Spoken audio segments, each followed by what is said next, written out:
All right. So, how the debate is going to go. The title of the debate is Did Jesus Claim to be God? We're going to have opening statements.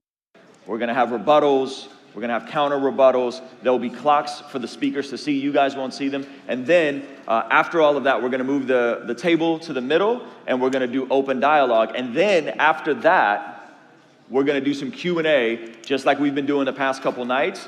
Ray Rock with the microphone. Do not grab his microphone, okay? He's real serious about it. And so we're going to go for, I'd say, at least 2 hours tonight, okay? It's going to be a fun night. And we're going to have both gentlemen give opening statements, 20-minute openings, okay? And it's going to be fun. So let me introduce our speakers for the night, our debaters for the night. First up, who will be arguing the affirmative, ladies and gentlemen, warm round of applause for David Wood.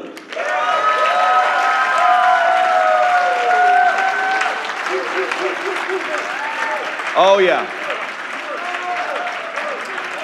The podium is right here.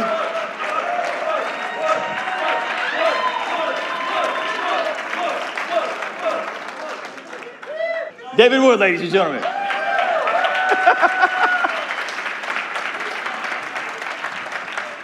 All right. And all the way from London, England. I've had a blast getting to know this brother for the past couple of days. It's been super fun. And he's probably going to hate me for saying this, but he actually joined us on his birthday weekend. All right. Without any further ado, ladies and gentlemen, warm round of applause for Alex O'Connor.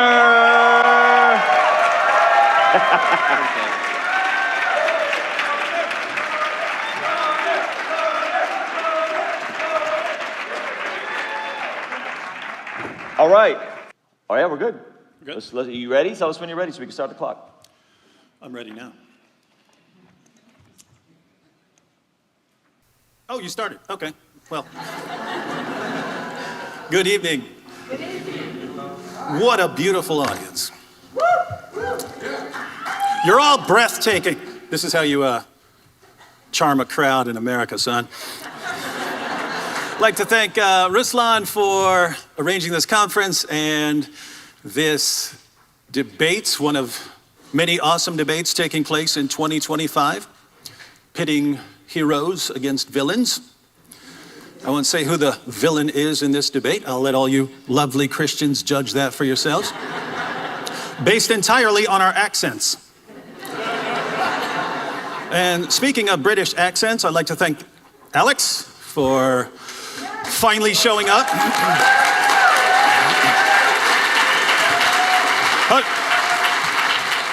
You got to give me some wiggle room on time, Ruslan.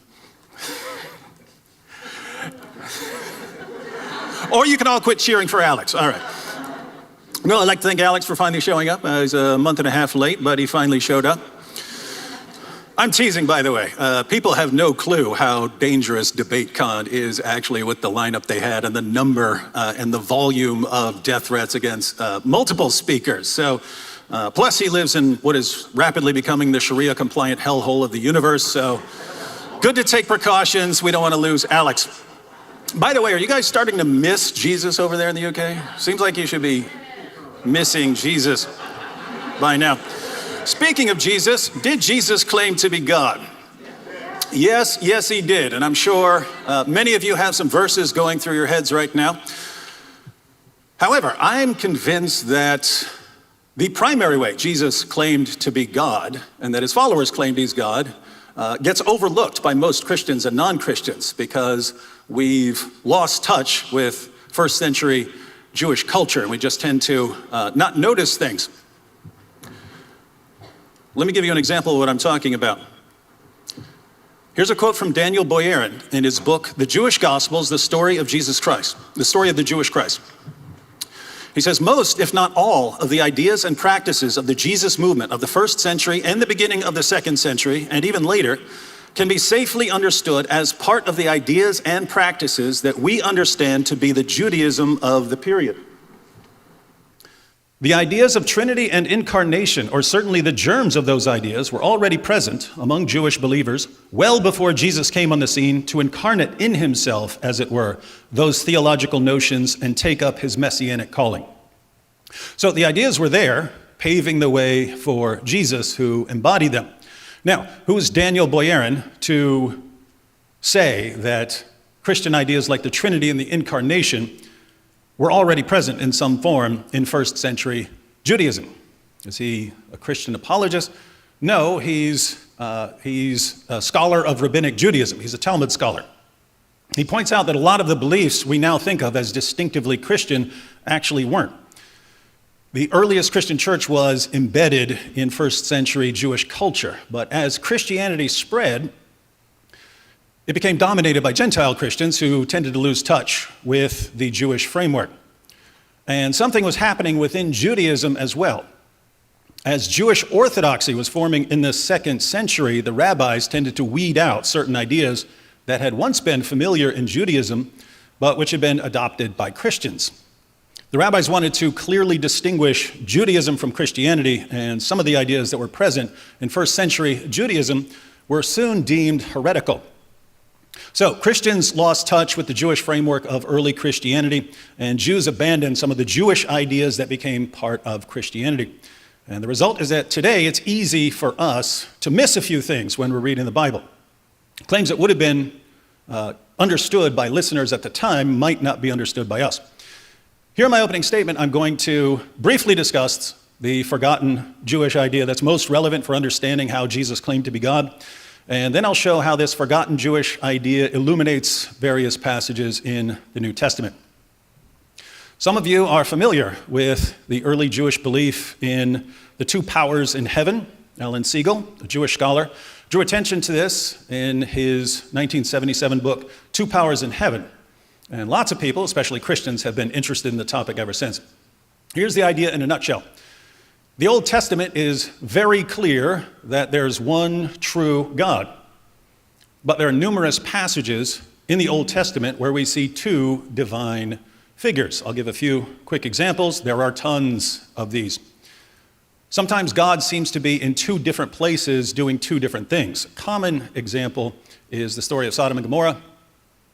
The Lord appears to Abraham and tells him that he's going down to Sodom and Gomorrah to see firsthand how bad the people are.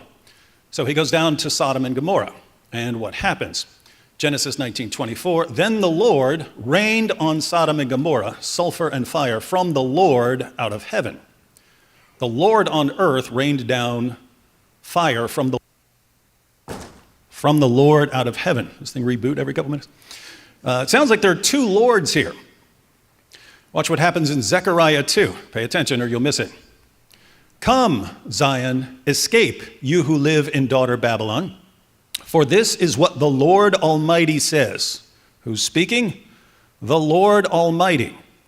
And he says, after the glorious one has sent me, the Lord was sent by the glorious one, against the nations that have plundered you, for whoever touches you touches the apple of his eye. I will surely raise my hand against them, so that their slaves will plunder them.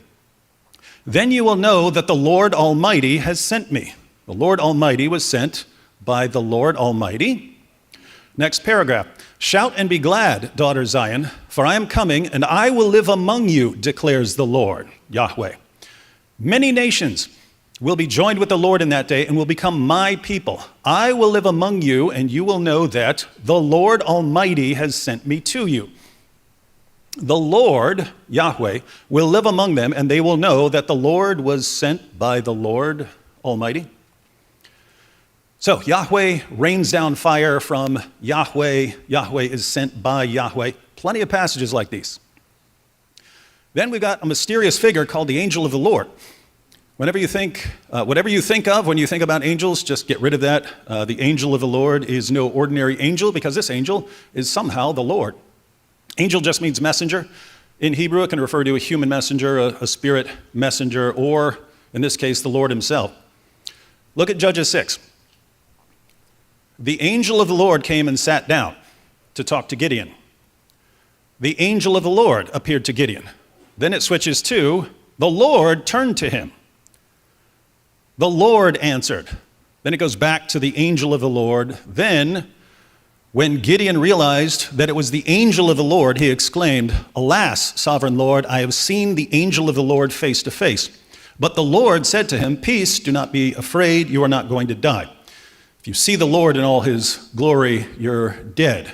But if you see the angel of the Lord, who is somehow the Lord, you might survive." One more example of this. Here's Jacob blessing Joseph in Genesis 48.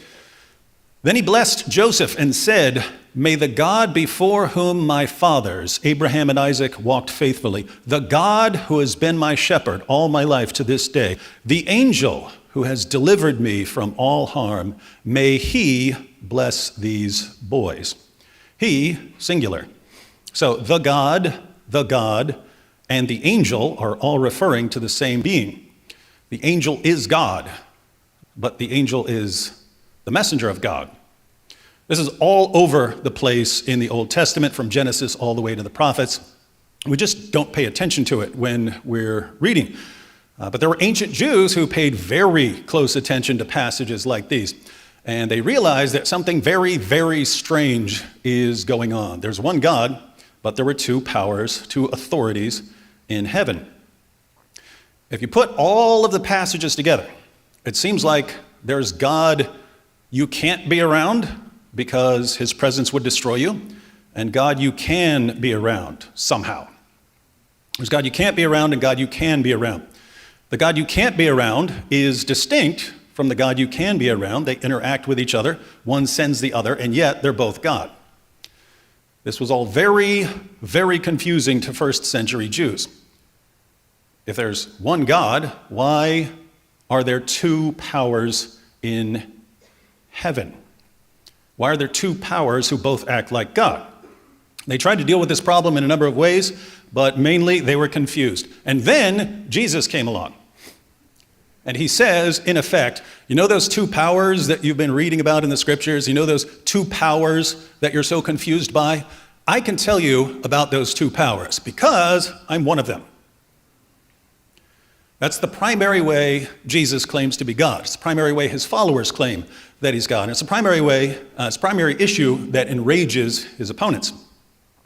But did Jesus really claim to be one of the two powers in heaven? Since Jesus is a highly controversial figure, and since there's a skeptic in our midst, I would suggest that if we want to know what someone like Jesus is claiming about himself, we can look at 6 things. We can look at what Jesus says, and what Jesus does, what he says and does as they relate to our topic. We can look at what his friends say and what his friends do. Here I mean what they say and do in reaction to him. And we can look at what his enemies say and what his enemies do, again, in reaction to him. So what Jesus says, what Jesus does, what his friends say, what his friends do, what his enemies say, what his enemies do. I would put all of that together and say that's our evidence that we need to account for, and that will give us the best indication of what Jesus was claiming about himself. I don't have a ton of time left, so we'll consider a few things Jesus says and does, and a few things his friends say and do. Along the way, we'll see the reactions of some of his enemies, and maybe I'll add a few more examples in the rebuttals. What does Jesus say? Jesus claims to be one of the two powers in heaven in multiple ways. I'll give you 3. The most familiar is the Father-Son language he uses. Jesus claims to be the Son of God. Now, someone can be a son of God in various ways in the Bible. Blessed are the peacemakers, for they shall be called sons of God. But Jesus claims to be the Son of God in a unique divine sense. One example, Matthew 11:27, "All things have been handed over to me by my Father. And no one knows the Son except the Father. And no one knows the Father except the Son, and anyone to whom the Son chooses to reveal him." All things were handed over to the Son by the Father. No one knows the Son except the Father. Obviously, the people around Jesus knew him in some sense, but they didn't really know him. Only the Father really knows him. And no one knows the Father except the Son and anyone to whom the Son chooses to reveal him. No one can know the Father unless the Son chooses to reveal him. This should sound somewhat similar to the Old Testament idea that there's God you can't be around and God you can be around. Two powers, Father and Son. Jesus is the Son. Mark 12. While Jesus was teaching in the temple courts, he asked, "Why do the teachers of the law say that the Messiah is the son of David?" David himself, speaking by the Holy Spirit, declared, The Lord said to my Lord, sit at my right hand until I put your enemies under your feet. David himself calls him Lord. How then can he be his son? Whose son is the Messiah? He's the son of David, but David calls the Messiah his Lord. How many lords do we have here? The Lord said to my Lord. According to Jesus, the second Lord here, the Lord of King David, is the Messiah. So we've got two powers in heaven, and Jesus is one of them.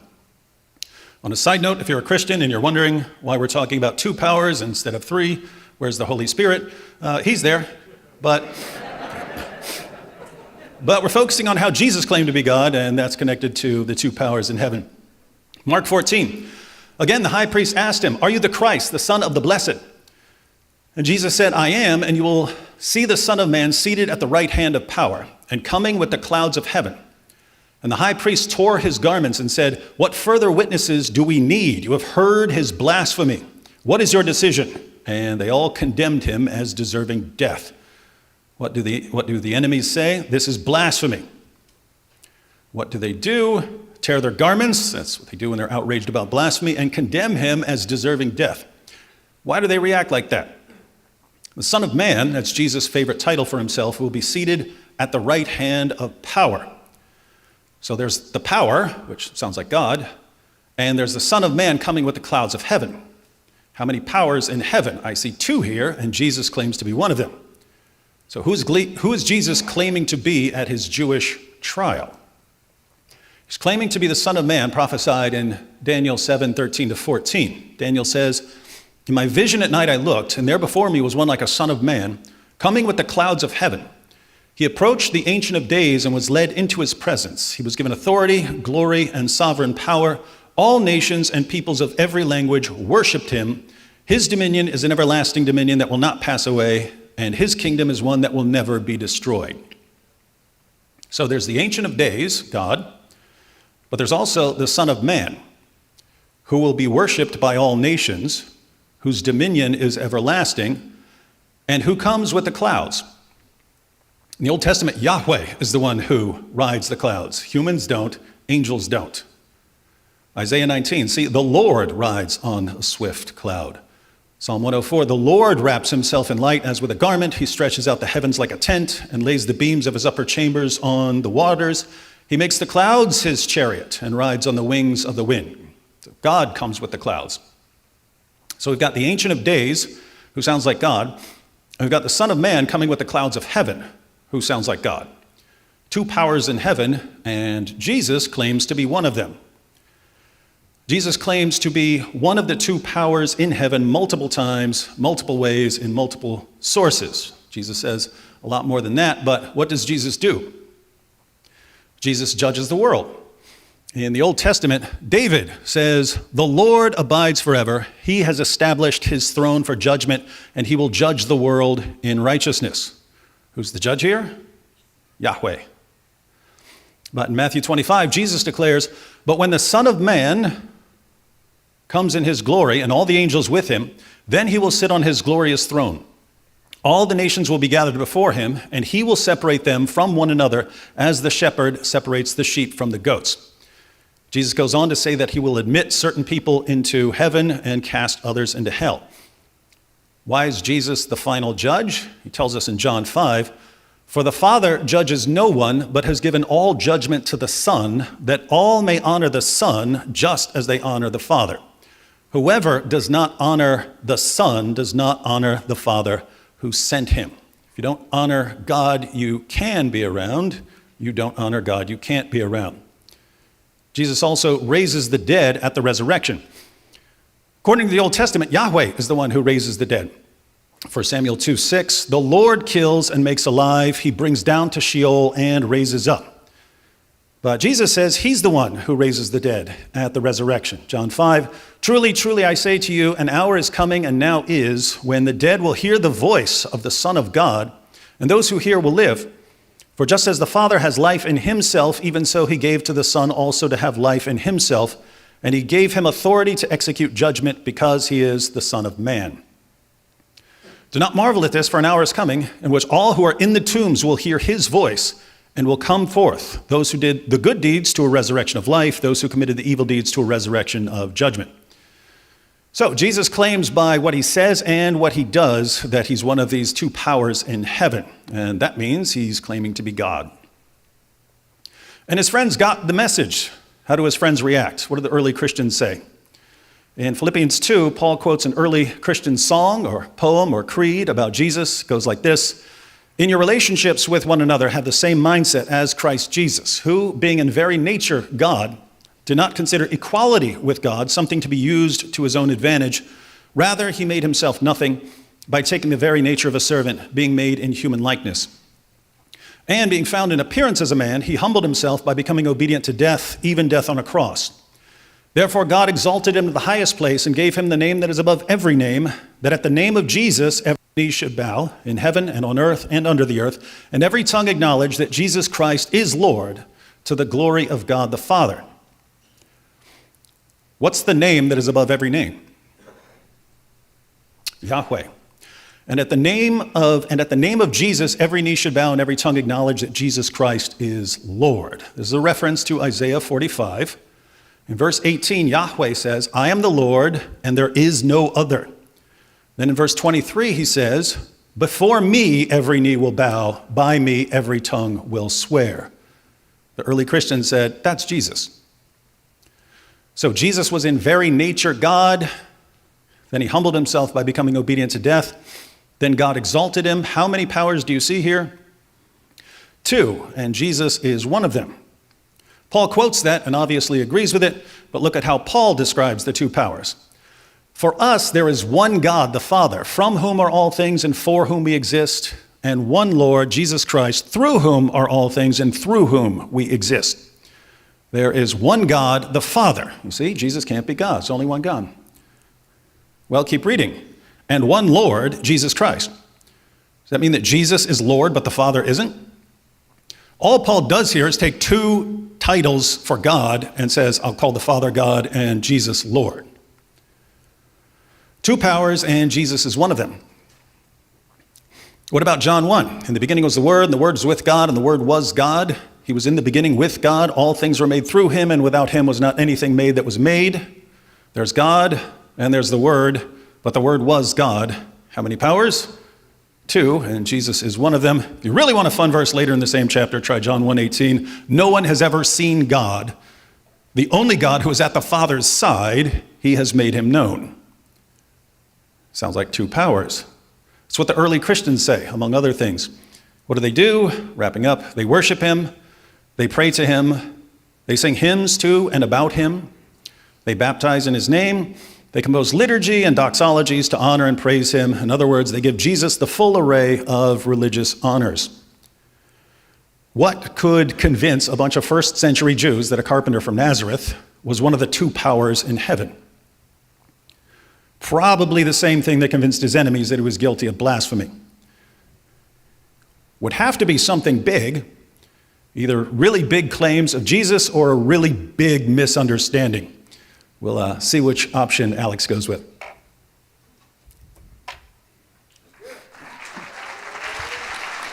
All right. That is David Wood's opening statement, and Alex is going to take the podium for his 20-minute opening statement.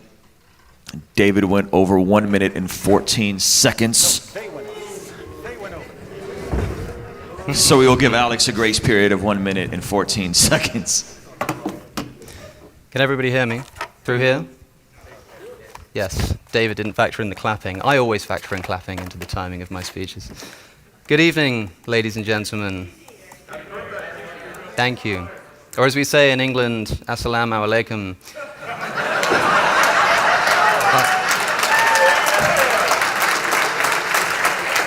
I must apologize for the previous debate fiasco. David's right that most people don't know what happened. A lot of accusations thrown my way, but I suppose that is the essence of our debate this evening. People thinking they know a thing or two about a person without hearing it from their own mouth.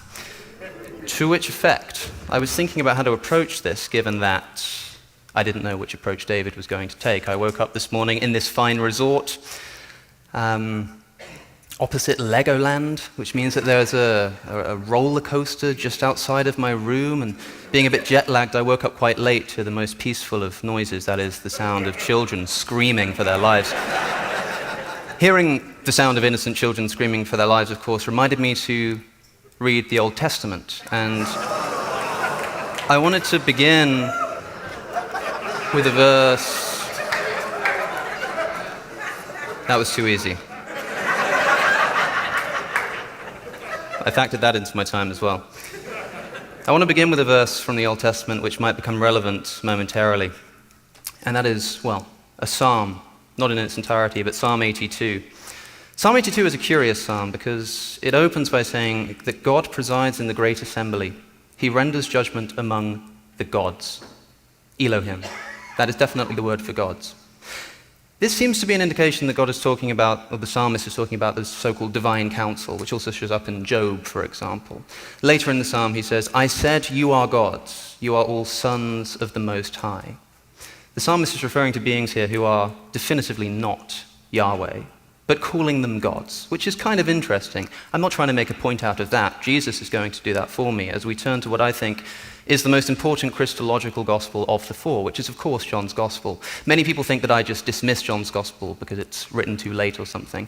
It is, of course, the least historically reliable of the gospels, but I'm willing to just treat it as if it's historically reliable for the purposes of this debate and see what Jesus actually says about himself. The question we're interested in here is the relationship that Jesus has to his Father. David has been speaking about the two powers in heaven heresy and saying that Jesus' relationship to the Father is the kind of relationship that people who believed in these two powers was talking about. Well, let's investigate that in Jesus' own words. There's one place in the Gospels where Jesus is directly accused of claiming to be God. Do you know where it is? It's in John chapter 10. In John chapter 10, his Jewish opponents come to him and say, if you're the Messiah, tell us plainly. And Jesus responds by saying, I and the Father are one. I'm told by Christians this is a direct Christological claim. Who can claim to be identical to the Father except for someone who is God? And there was no confusion about this. The Jewish opponents picked up stones to stone him to death for making this claim. Now, how does Jesus respond? Does he agree with them? Or does he correct them? He says, in response to the Jews, is it not written in your law, I have said you are gods? Quoting, as you'll probably realize, the psalm that I just quoted and explained briefly a moment ago. So directly asked about his Christological status, Jesus decides to quote a psalm which is explicitly talking about beings who are not in fact Yahweh and yet are called gods. Why would he pick that psalm if the message he wanted to convey was that he is in fact in some sense God, that is, identical to Yahweh? Jesus continues, if he called them gods, why wouldn't he call me God, the one who the Father has sent and set aside? So why then do you accuse me of blasphemy because I said I am God's son?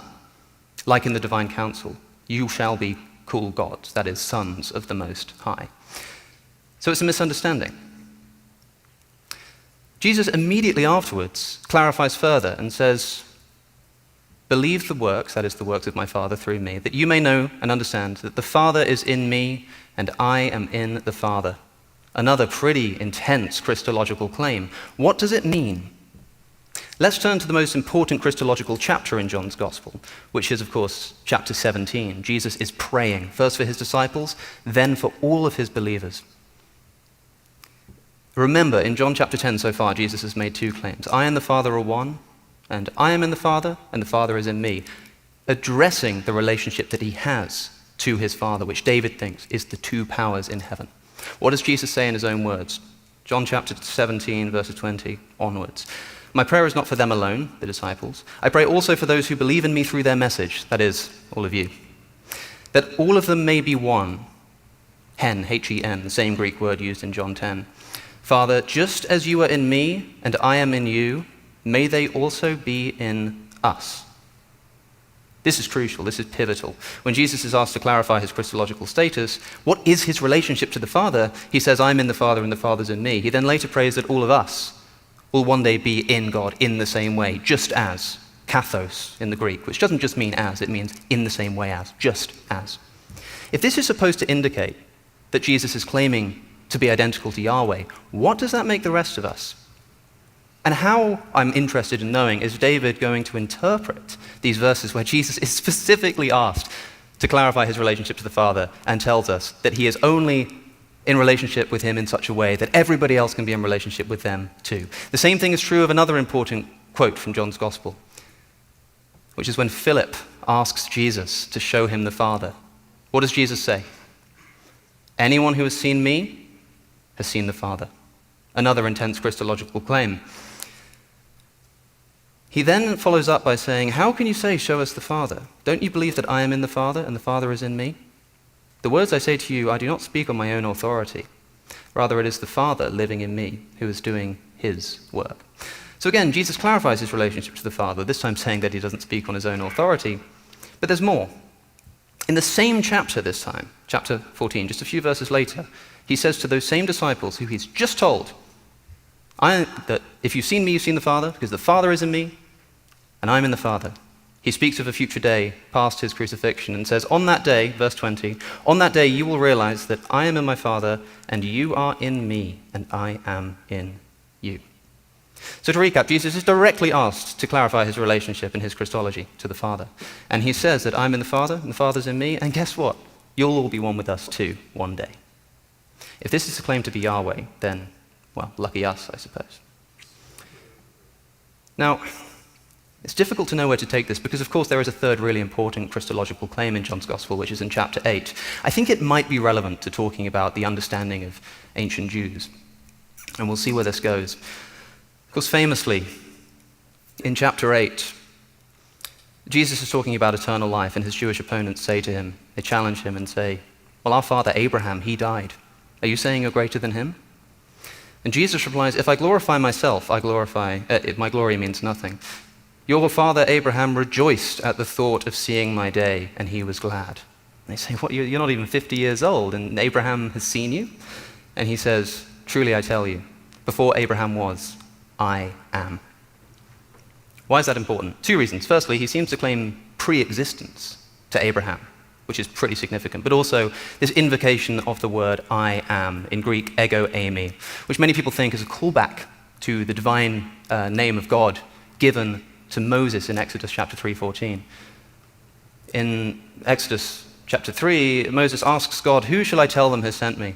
And God says, Eesha, Asher, Eesha, which means I am that I am who I am. So go and tell them that I am has sent you. It's interesting. But of course, the New Testament is not written in Hebrew, it's written in Greek.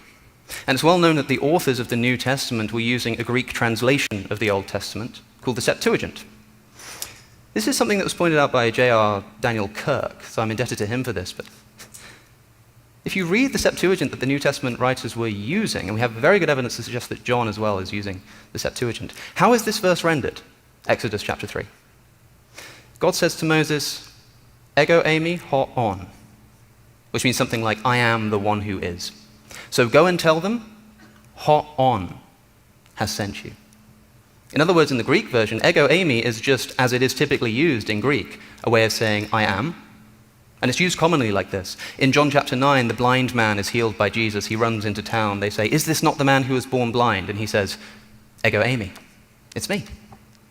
When Jesus is asked by the woman at the well, or the woman at the well says, I'm expecting the Messiah to come, Jesus says, I am he. Ego eimi, once again. That is how it is often used. So in the Greek Septuagint, we have I am ho on. I am the one who is. Go and tell them that ho on has sent you. In the Greek Septuagint, in other words, the abbreviation of the divine name is not ego eimi, it's ho on. And it's ego eimi that Jesus says. And in fact, Jesus says the words ego eimi 6 times in chapter 8 of John's Gospel. And yet this is the only time it seems to annoy anybody. Why is that? Well, maybe because it's got more to do with the fact that Jesus seems to be claiming eternality. But supposing for a moment that this really were an invocation of the divine name, I'm just willing to grant it. Let's say, okay, he was meaning to evoke this imagery of Exodus 3 by saying, I am. Here we have to understand, as David is quite right to point out, the cultural context of early Judaism. And there is a tradition in early Jewish texts, or at least texts of around the contemporary time to the Gospels, of endowing beings who are not Yahweh with Yahweh's name, and thereby enabling them to exert his authority as his representative on earth. David's already talked about the angel of Yahweh. And there is the suggestion that the angel of Yahweh is Jesus. That doesn't seem to make much sense to me. For a start, if you turn to Hebrews chapter 1, the very first verse says, "In the past, God spoke to our ancestors through the prophets at many times and in various ways. But in these last days, he has spoken to us by his Son." In these last days. If Jesus is the angel of the Lord, way back in Exodus, the story of the Exodus, why is it that Hebrews says he's only spoken to us through the Son in the last few days? Likewise, in Acts chapter 6, Stephen is recounting a history of the Jews. And in it he says that an angel spoke to Moses through the burning bush. Not Jesus, but a messenger of Yahweh. It's a little bit strange, but suppose we just accept that the angel of Yahweh is a bit difficult to unpack. Augustine himself, by the way, said that the angel is correctly termed an angel if we consider him himself, but equally correct, he is termed the Lord because God dwells in him. What does that mean? I think it's an invocation of the divine name. This is most elucidated for me when we turn to non-scriptural Jewish writings of around the same period. For example, in 3rd Enoch, Metatron is called the little Yahweh, invoking the divine name. And in fact, to the extent that the Talmud warns Jews not to confuse Metatron with Yahweh, because that seems to be the implication of what he's saying. But he is in fact just invoking the name. The most important example of this for me is the Apocalypse of Abraham, written around the same time as the Gospels. A Jewish text which tells the story of Abraham, who hears the voice of God, and he's terrified and he hits the ground. And he hears the voice of God speaking to an angel. And he speaks to an angel saying, "Go, Yahuel," that's the name of the angel, "of the same name, through the mediation of my ineffable name, consecrate this man for me and strengthen him against his trembling. Through the mediation of my divine name, which he's given to the angel Yahuel." Yahuel, by the way, Yah and El. It is a substitute for the ineffable name of Yahweh, the writing of which is forbidden. And that's why he's called Yahuel. And in fact, at one point, God is himself addressed as Yahuel in this text. Abraham is told by this angel Yahuel, "Stand up, Abraham, go without fear. Be right glad and rejoice, for I am with you. For eternal honor has been prepared for you by the Eternal One. I have appointed to be with you and the generation prepared for you." So the angel, invoking the divine name, by the way, says to Abraham, "Rejoice, for I'm preparing for you, essentially, redemption, and it will come from your generation." And by the way, when Abraham finally stands up, one of the descriptions of Yahuel's appearance is that his hair is white like snow. Where have we heard that before? But interesting, isn't it? Let's think about the context of John 8:58. A lot of people forget that we're talking about Abraham. Why are we talking about Abraham? Why is it here that Jesus says, "Before Abraham was, I am"?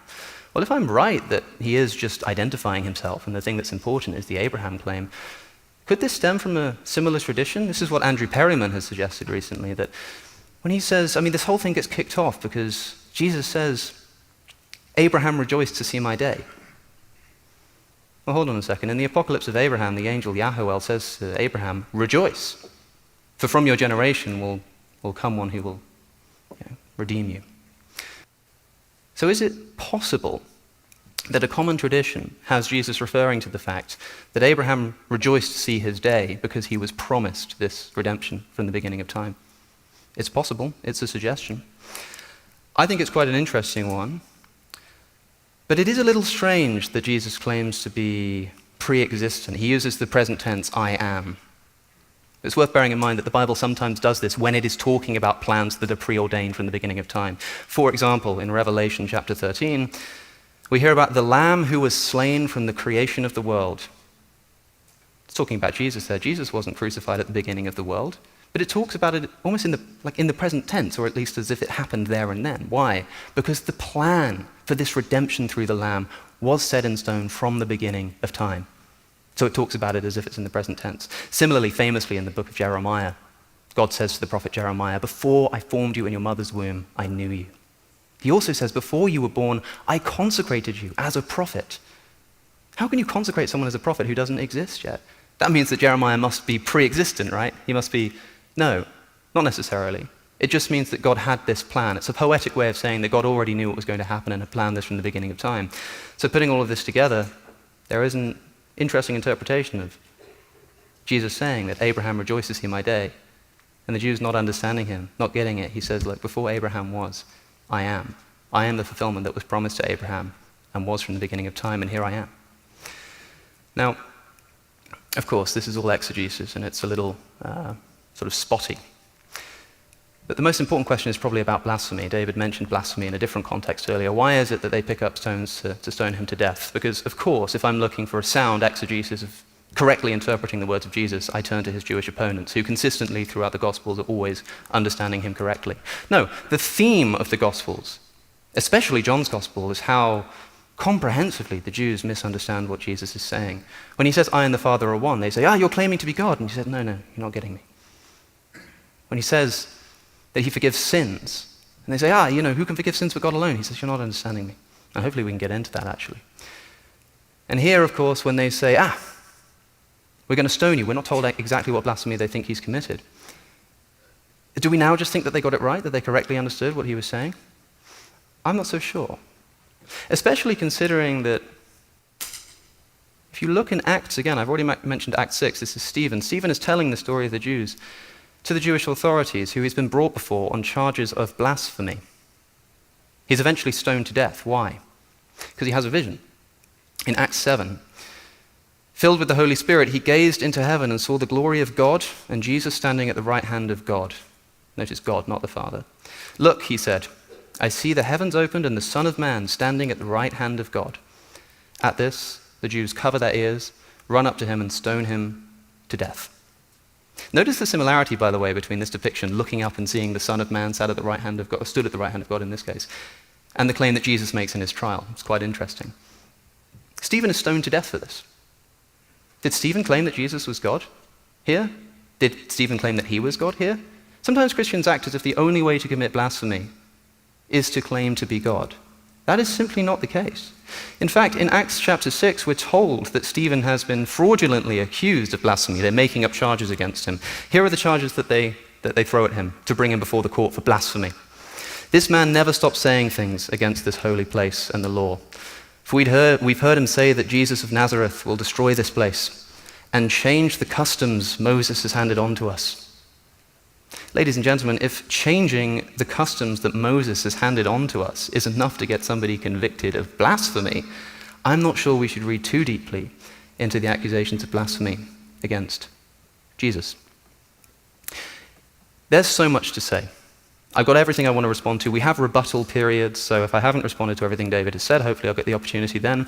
But this idea of the divine name being invested into people and them having the authority of God without being Yahweh themselves is, I think, the important ticket here. One slightly less biblical example is a story recorded by Josephus, which came to mind when David was speaking. When Alexander the Great approaches Jerusalem in an attempt to conquer it, the crisis is averted when a priest whose mitre bears the tetragrammaton, Yahweh, bears the name of God, comes out. And what does Alexander do? He bows down before the priest. Was Alexander bowing down before the priest, or was he bowing down to the divine name that was in him?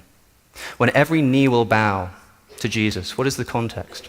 Jesus has been given the name that is above all other names. Given it. This is a common theme. And so David's right that we need to understand how the early Jews were interpreting the various verses that we were reading, but I don't think it lends too nicely to his interpretation. Jesus is constantly talking as if he's not speaking with his own authority. He's doing this all the time. The most instructive example for me is in John 12:44, when Jesus cries out, "Whoever believes in me, believes not in me, but in the one who sent me." That's if you read the NRSV. The NIV adds in the word only. Whoever believes in me, believes not in me only, but in the one who sent me. That word simply isn't in the Greek. It's a little bit strange. I want to talk more about that. I want to talk about authority and where it comes from. I want to talk about the forgiving of sins. I want to talk about worship for sure. And whichever one of those roads we go down is essentially up to David Wood. But I'm ready for any of them, so we'll see what comes up. Thank you for listening. All right. So that is Alex O'Connor's 20-minute opening. So David is going to go back up to the podium. He is going to do a 12-minute rebuttal round. All right, thank you, Alex. In my opening statement, I showed that in the first century, there was an interesting discussion within Judaism about the two powers in heaven. They had various ways of dealing with this. And we can see why when we read passages like Genesis 22, the story of Abraham and Isaac. But the angel of the Lord called out to him from heaven, Abraham, Abraham. Here I am, he replied. Then God said, take your son, your only son, whom you love, Isaac, and go to the region of Moriah, sacrifice him there as a burnt offering on a mountain I will show you. So this is God saying to Abraham, take your son. Verse 11, but the angel of the Lord called out to him from heaven, Abraham, Abraham, is when he starts to do it. Here I am, he replied. Do not lay a hand on the boy, he said. Do not do anything to him. Now I know that you fear God because you have not withheld from me your son, your only son. So this is the angel of the Lord saying, you haven't withheld from me your only son. And it was God who ordered Abraham to do this. So we have situations like this, and I argue that Jesus enters the discussion when they're confused about the two powers in heaven and claims to be one of them. And so there we looked at what Jesus says, what Jesus does, what his friends say, what his friends do, what his enemies say, and what his enemies do. Alex seems to suggest that there could be some sort of angel or something like this, or even a person who's endowed with this kind of divine authority. I got problems with this even here in Genesis. So look at what this said. Then the Lord, Genesis 33, then the Lord said to Moses, leave this place, you and the people you brought up out of Egypt, and go up to the land I promised on oath to Abraham, Isaac, and Jacob, saying, I will give it to your descendants. I will send an angel before you and drive out the Canaanites, Amorites, Hittites, Perizzites, Hivites, Jebusites. Go up to the land flowing with milk and honey, but I will not go with you because you are a stiff-necked people and I might destroy you on the way. Who is accompanying them and guiding them? Well, the angel of the Lord. But here he says, I'm not going with you this time. So this is the Lord speaking. It's not the angel of the Lord, and you say, oh, this is the Lord. This is the Lord speaking. This is the Lord speaking, and says, I'm not going up with you now, when it was the angel of the Lord who was accompanying them. So these are the sorts of things you have, and people tried to figure out how to deal with this. And they came up, again, with all sorts of ways, and Jesus entered the picture and claimed to be one of the two powers in heaven. So what Jesus says, we went through 3 examples of Jesus claiming to be one of the two powers. He's the divine Son of the Father, he's the Lord of King David, and he's the Son of Man coming with the clouds of heaven. And we saw how people reacted to him claiming to be the Son of Man coming with the clouds of heaven. In response, Alex was he quoted Psalm 82, and then Jesus using this passage. So let's go ahead and take a look at this. So they accused Jesus of claiming to be God. And Jesus answered them, is it not written in your law, I have said you are gods? If he called them gods to whom the word of God came, and scripture cannot be set aside, what about the one whom the Father set apart as his very own and sent into the world? So Jesus is sent into the world, according to this passage. Why then do you accuse me of blasphemy because I said I am God's son? This is not, and I have no idea how you would ever read the Gospel of John like this, let alone anything else Jesus said. This is not Jesus saying, what? You're misunderstanding. I'm just a regular dude. Again, if this were the only verse in there, maybe, because given the rest of what we read in the Gospel of John and the rest of the Gospels, Jesus is not claiming to be a regular guy.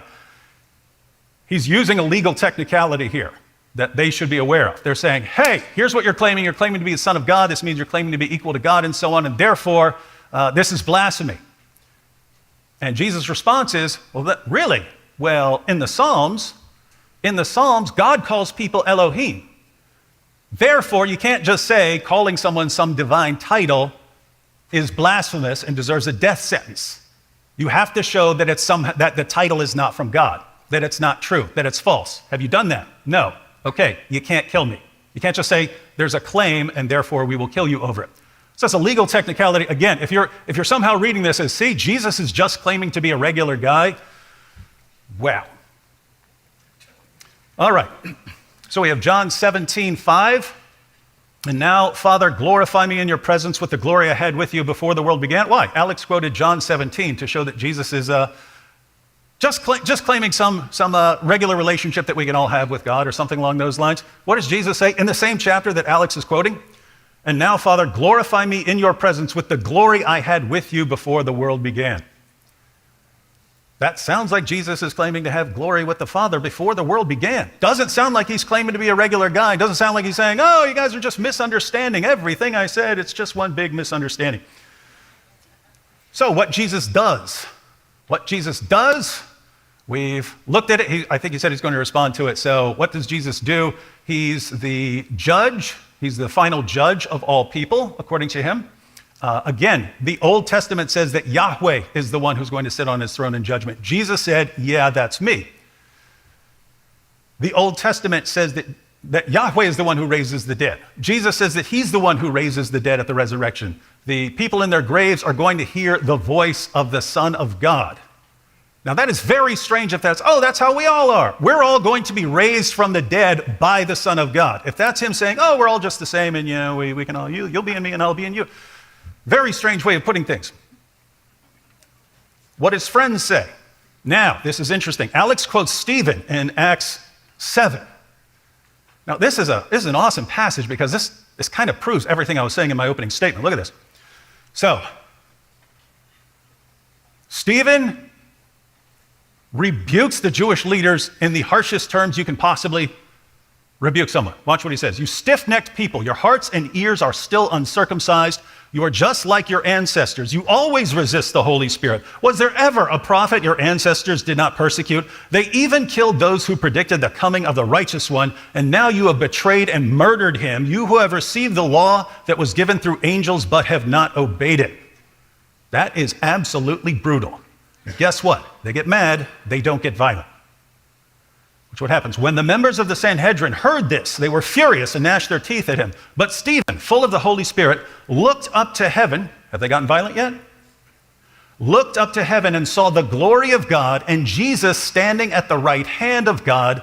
Look, he said, I see heaven open and the Son of Man, remember that? The Son of Man standing at the right hand of God. Oh, you got God and then just someone else. How many powers in heaven? When do they get upset? Watch when they get upset.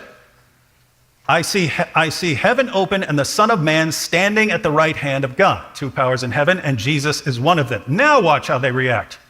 At this, they covered their ears, and yelling at the top of their voices, they all rushed at him, dragged him out of the city, and began to stone him. Meanwhile, the witnesses laid their coats at the feet of a young man named Saul. When do they get violent?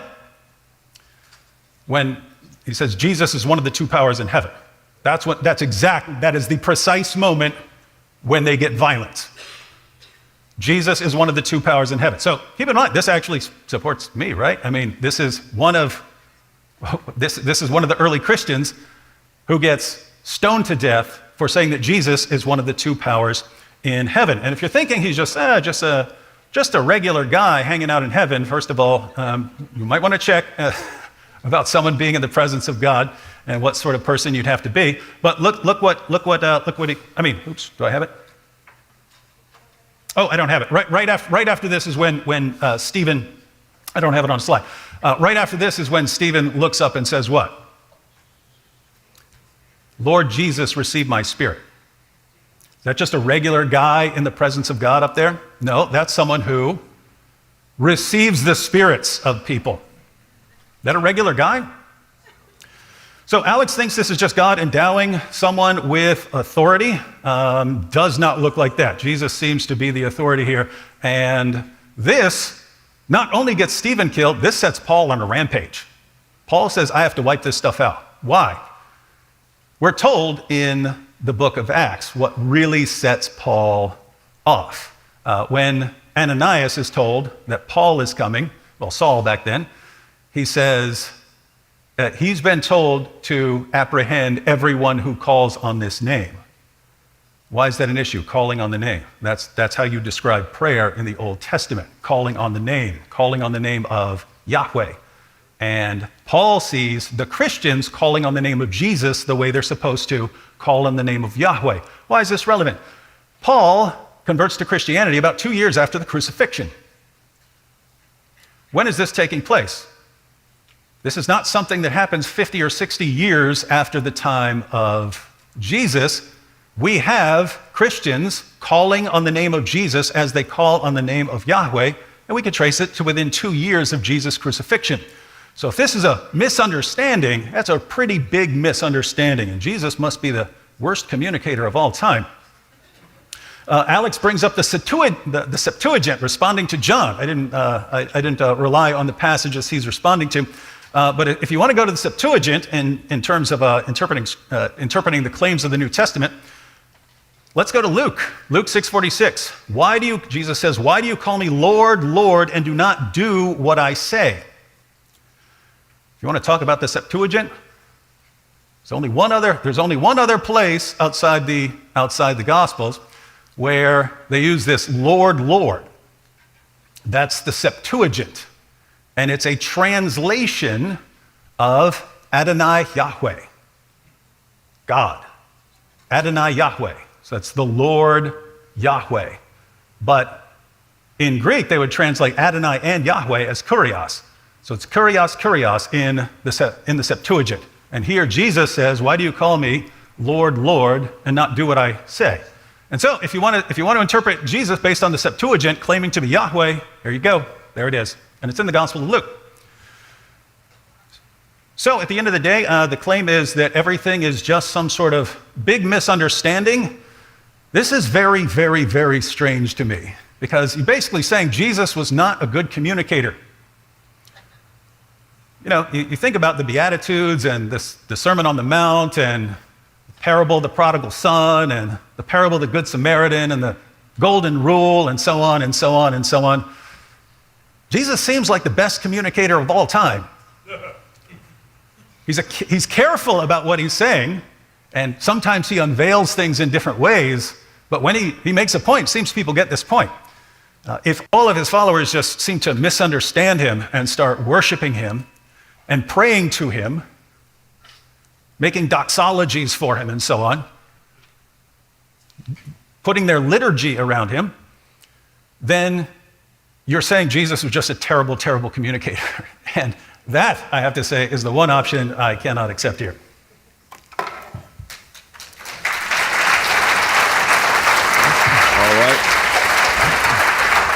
All right. So now Alex is going to go up to do his 12-minute rebuttal. It gets a bit messy, I'm afraid, ladies and gentlemen, because, of course, we're responding to each other at cross purposes. I respond to an opening, he responds to my opening. I sort of have to take it back a few paces, but I'll try to make it interesting. We heard about the angel of Yahweh and the suggestion that this might indeed just be Jesus. It might be. Look, I don't claim to be the sort of final authority on exegesis here. I'm simply asking you to consider what you think is a more appropriate explanation. I've suggested the divine name-bearing model as opposed to the two powers in heaven. And when I look at passages such as Exodus 23, verses 20 to 21, "See, I am sending an angel ahead of you to guard you along the way. Pay attention to him and listen to what he says. Do not rebel against him. He will not forgive your rebellion, since my name is in him." I just ask which interpretation lends itself more nicely to the passages. David's rebuttal there seemed to suggest that I was under the impression that Jesus is just some dude. That is far, far from the case, especially in John's Gospel, where Jesus seems to posit himself as something of a model of faith for his disciples. And for what it's worth, this is kind of the image that I get of Jesus reading through the Gospels. What is he supposed to be? Something like an idyllic, faithful servant of God, and certainly in a special position. If you include the epistles in particular, then Jesus is, of course, exalted. But I want to get into that, but I suppose I should turn to Philippians chapter 2, which David mentions. Of course, we're not talking about Jesus' own words anymore, but it's still quite interesting what people came to believe.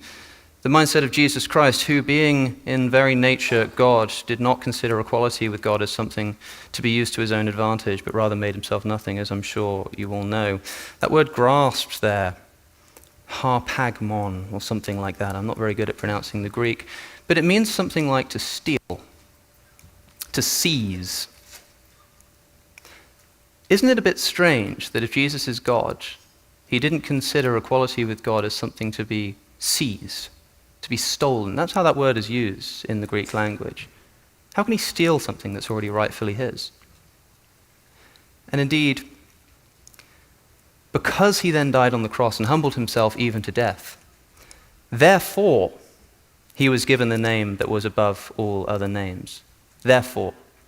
So whatever exalted position Jesus is given here in Philippians 2, and by the way, he is given it, he's given it because of his crucifixion. Therefore he's given the name above other names. Again, which interpretation lends itself more nicely to these passages? For what it's worth, my favorite interpretation, I was discussing this the other night at dinner with, well, not with David actually, that would be giving too much away, but is this so-called Adamic. James Dunn has written about this, the sort of Adam Christology as applies to Philippians 2, who being in the very nature of God, this word meaning like the form of God. If we consider that Jesus is supposed to be the answer to Adam's sin and Jesus redeems, Adam is made in the image of God and considers equality with God as something to be grasped, to be seized when he takes of the fruit and eats it. And that is how man falls. So how is man redeemed? Well, Jesus Christ, though also being made in the form of a God, in the image of God, did not consider equality with God something to be seized. Not him, but humbled himself. Therefore, Jesus is exalted. We're told in Hebrews chapter 2 that for a time Jesus is made lower than the angels, presumably while he's here on earth. Again, it just reads to me as if at least while on earth, Jesus is certainly not approximating Yahweh, but he's also not just some dude. David mentioned the glory that's given to Jesus in John chapter 17, verse 5, the same chapter that I was using. Yeah. Verse 5, Father, glorify me in the presence that I had with you before the world was created. Just keep reading John chapter 17 and see what Jesus wants to do with that glory. In fact, the very passage that I quoted, my prayer is not for them alone, I pray that all may be one, Father, just as you're in me and I am in you. May they also be in us, blah, blah, blah. Immediately afterwards, so they may be brought into complete unity. Then they will know, I've copied the wrong passage actually, Jesus says that the glory you've given me, I will give to them in John chapter 17.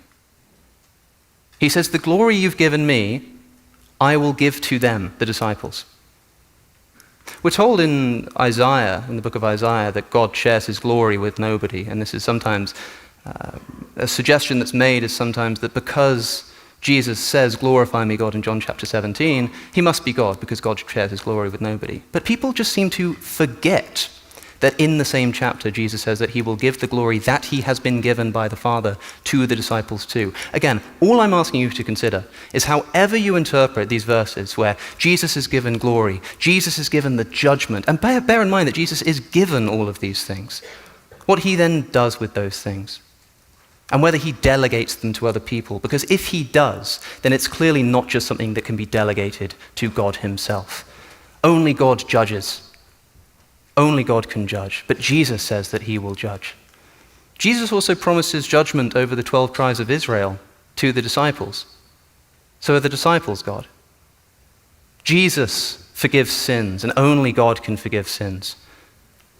In John chapter 20, verse 21, he says, as the Father has sent me, again, kathos, just as the Father has sent me, I'm sending you. If you forgive people's sins, their sins will be forgiven. If you do not, their sins will be retained. I'm told that only God forgives sins, but then Jesus gives that ability to his disciples. In other words, all of these things which are supposed to indicate that Jesus has a special relationship with God, of course he does, but it's a relationship that he hopes and literally prays that will be shared with everybody. Also, this Luke chapter 6, verse 46 thing that David put up, I want to make sure I'm understanding this correctly. As far as I understand, in Luke chapter 6, verse 46, when it quotes, Lord, Lord, and as far as I understand, David was saying that in the Hebrew, this is presumably Yahweh Adonai, right? Is that right, David? Yahweh Adonai in the Hebrew. Perhaps he'll address it in his second rebuttal. And then said, but in the Greek Septuagint, this is translated as Kyrios, Kyrios, because it's Lord twice. Which translation of the Old Testament are the New Testament writers using? The Septuagint. So the passage that they read will have said Kyrios, Kyrios, Lord twice. It wouldn't have said Yahweh and then Adonai, or rather the other way around, I think it is. It would have said Kyrios, Kyrios, So, of course, they're willing to use this in Luke's gospel, because it says the same word twice, which to them just means Lord, because that's the translation that they're reading. Also, this idea that Jesus is a perfect communicator, David is like mocking this idea, saying, am I supposed to understand Jesus as just being a terrible communicator? Well, if you look at the way that the Jews were interpreting him, like, kind of. At the very least, people were deeply confused. Everybody was confused, not just his Jewish opponents because they were hardened of heart. His disciples regularly struggled with his teachings too, asking him to expand and explain what on earth he meant. It even says at one point that Jesus was speaking in parables so that, quoting a psalm again, they will be ever seeing, ever looking but not seeing, ever hearing but not understanding. The Gospels tell us that Jesus was speaking intentionally in such a way that people would misunderstand him. And then it says, but when he was alone with his disciples, he explained everything. So no, I don't actually think that Jesus' public ministry was entirely clear to everybody who was listening. In fact, that's part of the point. We're told that Jesus is constantly trying to hide his identity because he has to be careful about how he expresses himself, which, by the way, seems to raise a contradiction. When you consider the fact that we're told that in at least John's Gospel, Jesus is going around willy-nilly calling himself God, in the full view of his disciples and also his opponents, he invokes the divine name, and anybody listening would have completely understood what he was saying. And yet throughout the Synoptic Gospels, there is a motif, the Messianic secret, so it's called, that every time he reveals his identity, he tells them not to tell anybody. Don't tell them I'm the Messiah. But it's fine for them to know that I'm God. I don't know about that. I think the best way of understanding who Jesus is, like I say, a sort of idyllic human being. Take when Jesus walks on the water, for example. Another example that's often given as a high Christological moment, because of course in Job 9 it says that only God treads upon the waves of the ocean. Sure, but people then also forget that Peter also walks on the water just afterwards. But Peter starts sinking, and Jesus says, you don't have enough faith. What does that imply? That if Peter had enough faith, he could have kept walking on the water. What are we to take from this? If Jesus is supposed to be God because he walks on the water, but then Peter walks on the water too, I don't think that's a very good interpretation. In other words, we're told that God forgives sins, but then the disciples are given the authority to forgive sins in John chapter 20. We're told only God walks on the water, but then Peter does this immediately afterwards. We're told that only God can have the authority to judge, as David says, but the disciples are promised judgment over the 12 tribes of Israel. That's not the only time that judgment is delegated, by the way. We're told that Jesus explicitly claims identity with God by saying he and the Father are one. But then Jesus prays that his disciples will be one in the same way. We're told that God will share his glory with nobody else, but Jesus claims to have had glory with the Father before he was born. But Jesus then says he wants to share that glory with the disciples. We're told that Jesus only rightly accepts worship. This is interesting, by the way. David flashed on a few passages of Jesus accepting worship in the Gospels. The word most commonly translated as worship in the New Testament is proskuneo, which means to bow down or prostrate before a higher authority. And of course, Jesus received this proskuneo worship, therefore he must be God. If that is the case, then we have to consider the fact that David, in the Septuagint, for example, bows down proskuneo before Esau, that Joseph's brothers proskuneo before him when he's governor of Egypt, that the entire nation of Israel offers proskuneo worship to King David as well, that Lot proskuneo before two angels. Proskuneo is littered throughout the Old and also the New Testament, by the way. In the parable of the unmerciful servant, when one of the servants returns, he offers proskuneo to his master. And this is a story that Jesus is saying. Also, let's not forget that in Revelation, Jesus promises that his true followers, their enemies, will proskuneo, worship before them. Jesus himself in Revelation is saying that human beings will receive proskuneo worship. If proskuneo worship is something that only God can receive, then all of these people sinned. All of them. The entire assembly of Israel sinned when they bowed down before David. I don't think that's a good interpretation. There is another word that's sometimes translated as worship, which is latruo. This is religious cultic worship that is only offered to God. Nowhere in the Gospels is this offered to Jesus. How many times is proskuneo worship, how many times is any kind of worship accepted by Jesus in Luke's Gospel? Does anybody know? Zero. The word comes up 3 times. Twice in the temptation of the desert where it's discussed, and once at the end after Jesus has ascended so he can say nothing about it, and in a verse that's contested in our manuscript traditions. How many times in Mark does Jesus accept worship? This time the answer is 2, but one of those is the demon Legion. It's usually translated as throws himself at his feet before Jesus. And the other is when the Roman soldiers mockingly worship Jesus. They offer proskuneo. Why? Because he's the king of the Jews. Because proskuneo worship is something offered to kings, higher authorities. I'll keep going perhaps in my further rebuttal, but if worship is something that is only due to God, then there are a lot more sinners in the Bible than we think. Okay, thanks.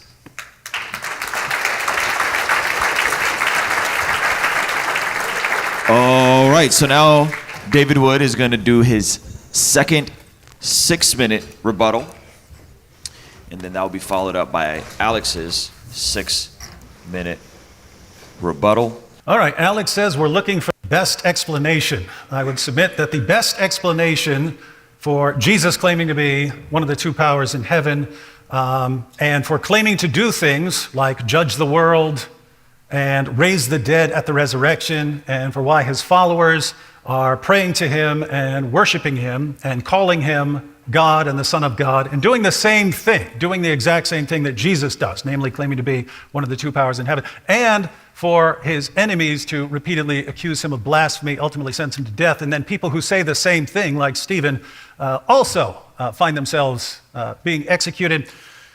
I would say that the best explanation of that is Jesus was claiming to be God. That's just me. It's like if I met like 5, suppose I never heard a word from Alex, but I meet like 5 of his biggest fans, and they say, yeah, we love Alex, he's the Messiah. And then I run into 5 of his harshest critics, and they say, man, we can't stand that dude Alex, he thinks he's the Messiah. Even if I never heard a word from Alex, I'd be thinking he was claiming to be something like that, and that's what's giving his friends and enemies that indication. Likewise with Jesus, even if I didn't have any words with Jesus, if I just knew these guys were people were being put to death for making these kinds of claims, and that his followers are going around worshiping him and praying to him, I would think he's saying something. Now, Alex apparently thinks that the best explanation is this divine name-bearing scenario. If so, Jesus did a really terrible job of getting that message across, and it doesn't seem like anyone really got the point unless we do some creative interpretations of some passages. Alex again quotes Exodus to say that the angel of the Lord is just some representative who bears the name. Again, I quoted the exact same book he quoted where Yahweh says that I'm not going along with you anymore, which is Yahweh saying that he was the angel of the Lord who was guiding them. He says that his view is that Jesus is presented as the ideal servant of God. The ideal servant of God convinces people to bow down and worship him and pray to him and so on. This is what the ideal servant of God would do. That's a very strange ideal servant of God, since that's kind of precisely what you shouldn't do if you're not God. He says that proskuneo can mean bow down. Yes, the word proskuneo depends on the context. If it's a religious context, it refers to worship. Someone can just bow down to you out of respect, and that would be, you can bow down to a normal human. But guess what? We have clearly religious context in some of these passages. For instance, Matthew 14:33, they are freaked out. Those who were in the boat worshiped him, saying, truly you are the Son of God. That's a different sort of context than, I want to ask you for a favor and I want to bow down out of respect. As for Philippians 2, it sounded like he was saying, Dunn's theory, that this is just saying that when it says who was in very nature God, it's actually the form of God, but this is just saying that he was a human being, and since he found himself as a human being, like we're all the image of God, he humbled himself, and therefore he was eventually exalted, and so on. It just doesn't work.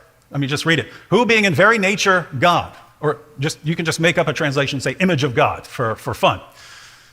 Who being in very nature God did not consider equality with God something to be used to his own advantage. Yes, that can mean seize. It can also mean used to his advantage. You look at what makes sense in context. Did not consider equality with God something to be used to his own advantage. Rather, he made himself nothing by taking the very nature of a servant, being made in human likeness. The decision to humble himself is what led to him being made in human likeness. This isn't a human being who's sitting around going, hey, I'm in the image of God. I could strive to be like God, like Adam did, but I'm going to humble myself instead. This is a divine being humbling himself by becoming a human being. And then, being found in appearance as a man, he humbled himself by becoming obedient to death, even death on a cross. Therefore, God exalted him in the highest place and gave him the name that is above every name, that at the name of Jesus, every knee should bow in heaven and on earth and under the earth, and every tongue acknowledge that Jesus Christ is Lord to the glory of God the Father. Alex seems to think that if you're a human being and you humble yourself in this way, that God can just exalt you to the status of Yahweh and apply these passages that are just Yahweh when Yahweh says there's no one else but me. That's what's being quoted there from Isaiah. As for kurios, Alex says, well, what would they be using? They would be using the Septuagint, the Greek translation. Yeah, and they went to a passage, they used the formulation kurios, which is specifically referring to Yahweh. That's what Jesus uses. He's quoting kurios. He's calling himself kurios. The only other use of that is the Septuagint, where it refers to Adonai Yahweh. So why is Jesus using that? And again, I only brought up that point because he brought up the point about the Septuagint and using it to interpret the claims of Christ. So I said, fine, let's go with it. We got in Luke, and therefore that's him claiming to be Yahweh. Was Jesus a bad communicator? He says, but Jesus wasn't clear, and he veiled his statements. So yes, I grant all of that. Jesus was a careful communicator. He was careful about how he communicated certain things. He tried to unveil certain things over time when people were ready for it. That's not what I consider a bad communicator. I consider all of that part of being a very good communicator. If you're saying that the people who all heard Jesus all got it wrong somehow, or that we don't really have the records of the people who somehow got it right, that his friends got it wrong because they continue and they build their church around him, and his enemies are sentencing him to death, I would say that's a really, really, really bad communicator, and that just does not line up. If everyone is concluding the same thing about this guy, that he's claiming to be God, that he's claiming to be one of the two powers in heaven, the best explanation is not some idea that no one got. The best explanation is very simple. He was making those claims. That's why we have all this evidence. All right. Check. Okay, so now Alex is going to do his second 6-minute rebuttal. Okay, I suppose I really want to nail down on this worship point, since I was kind of getting at that at the end. And David says, yeah, proskuneo can mean just simply bowing down, but in a religious context, it means something else. Like, what do you mean? How do you know that without begging the question? Like I say, let's actually evaluate. That's what I was sort of going through, how many times proskuneo worship is given to Jesus in the New Testament. Or at least that Jesus accepts it in the New Testament. It doesn't happen once in Luke's Gospel. It basically doesn't happen once in Mark, because it happens twice, and one of these is a demon, and one of these, which I suppose is an interesting thing to explore in itself, but one of these is them simply mocking Jesus because he's the king. Why would they consider mocking him with proskuneo worship if he was claiming to be king of the Jews? Because that's what proskuneo means. If proskuneo can mean actually worship of the kind that latruo usually gets at, that is worship, cultic worship of a religious figure, as David suggests, here's a riddle for you. Why isn't it given to Jesus after Jesus ascends? Why isn't it that people are offering proskuneo worship after Jesus ascends, except at the moment of his ascension at the end of Luke's Gospel, which, as I say, is contested in our manuscript tradition anyway? Why not? Because it refers to a physical action. Because it's not referring to worship of the kind that David wants it to be in this context. In John's Gospel, which we didn't get to, how many times does Jesus accept worship? The answer again is once. Just once it happens in John chapter 9. This is the man who was born blind, who I mentioned earlier. In verse 38, he says to Jesus, "Lord, I believe," and he worshipped him. Except he doesn't say so in Papyrus 75, he doesn't say so in Codex Sinaiticus, he doesn't say so in Codex Washingtonianus. In other words, this verse isn't present in our earliest manuscripts. We're pretty confident that there are elements of the Gospels which are later interpolations, most famously the ending of Mark's Gospel, which is not in our earliest manuscripts, and the story of the adulterous woman, let he who is without sin cast the first stone, which are not in our early manuscripts. I'm interested as to whether David thinks that there are things in the Gospels which didn't actually happen, either because they're recorded incorrectly or because they are later interpolations. But at least in this case of worship, it seems to be a later interpolation. But at best, we've got one instance of Jesus accepting worship in John's Gospel, and our manuscript evidence seems to suggest that there's none. If worshipping Jesus is supposed to be some indication of his divinity, then why is it only Matthew's Gospel who seems to mention anything to do with worship and uses a term when there's another one available to indicate cultic religious worship to someone who's divine? Yet he chooses a word which just means physical prostration before someone who has a higher authority, like, I don't know, maybe the Messiah. Like, the disciples bow down and worship Jesus. At what point do you think they began to get the picture that he was God? They knew that he was the Messiah for a long time, but I genuinely don't know when David thinks they began to realize that this person was God. Do you think there might be an instance of them offering proskuneo worship to Jesus before they'd fully realized that? I think so, because proskuneo worship is a physical action that's given to people who are of a higher authority. Just to belabor this point, in the Septuagint, here are some examples of proskuneo worship. Lot worships two angels in Genesis. Abraham worships the Hittites. Isaac blesses Jacob to have all the nations on earth worship him in Genesis. Jacob worships Esau. Joseph's brothers worship him. Abigail worships David's servants in 1 Samuel. Saul worships the dead Samuel in 1 Samuel.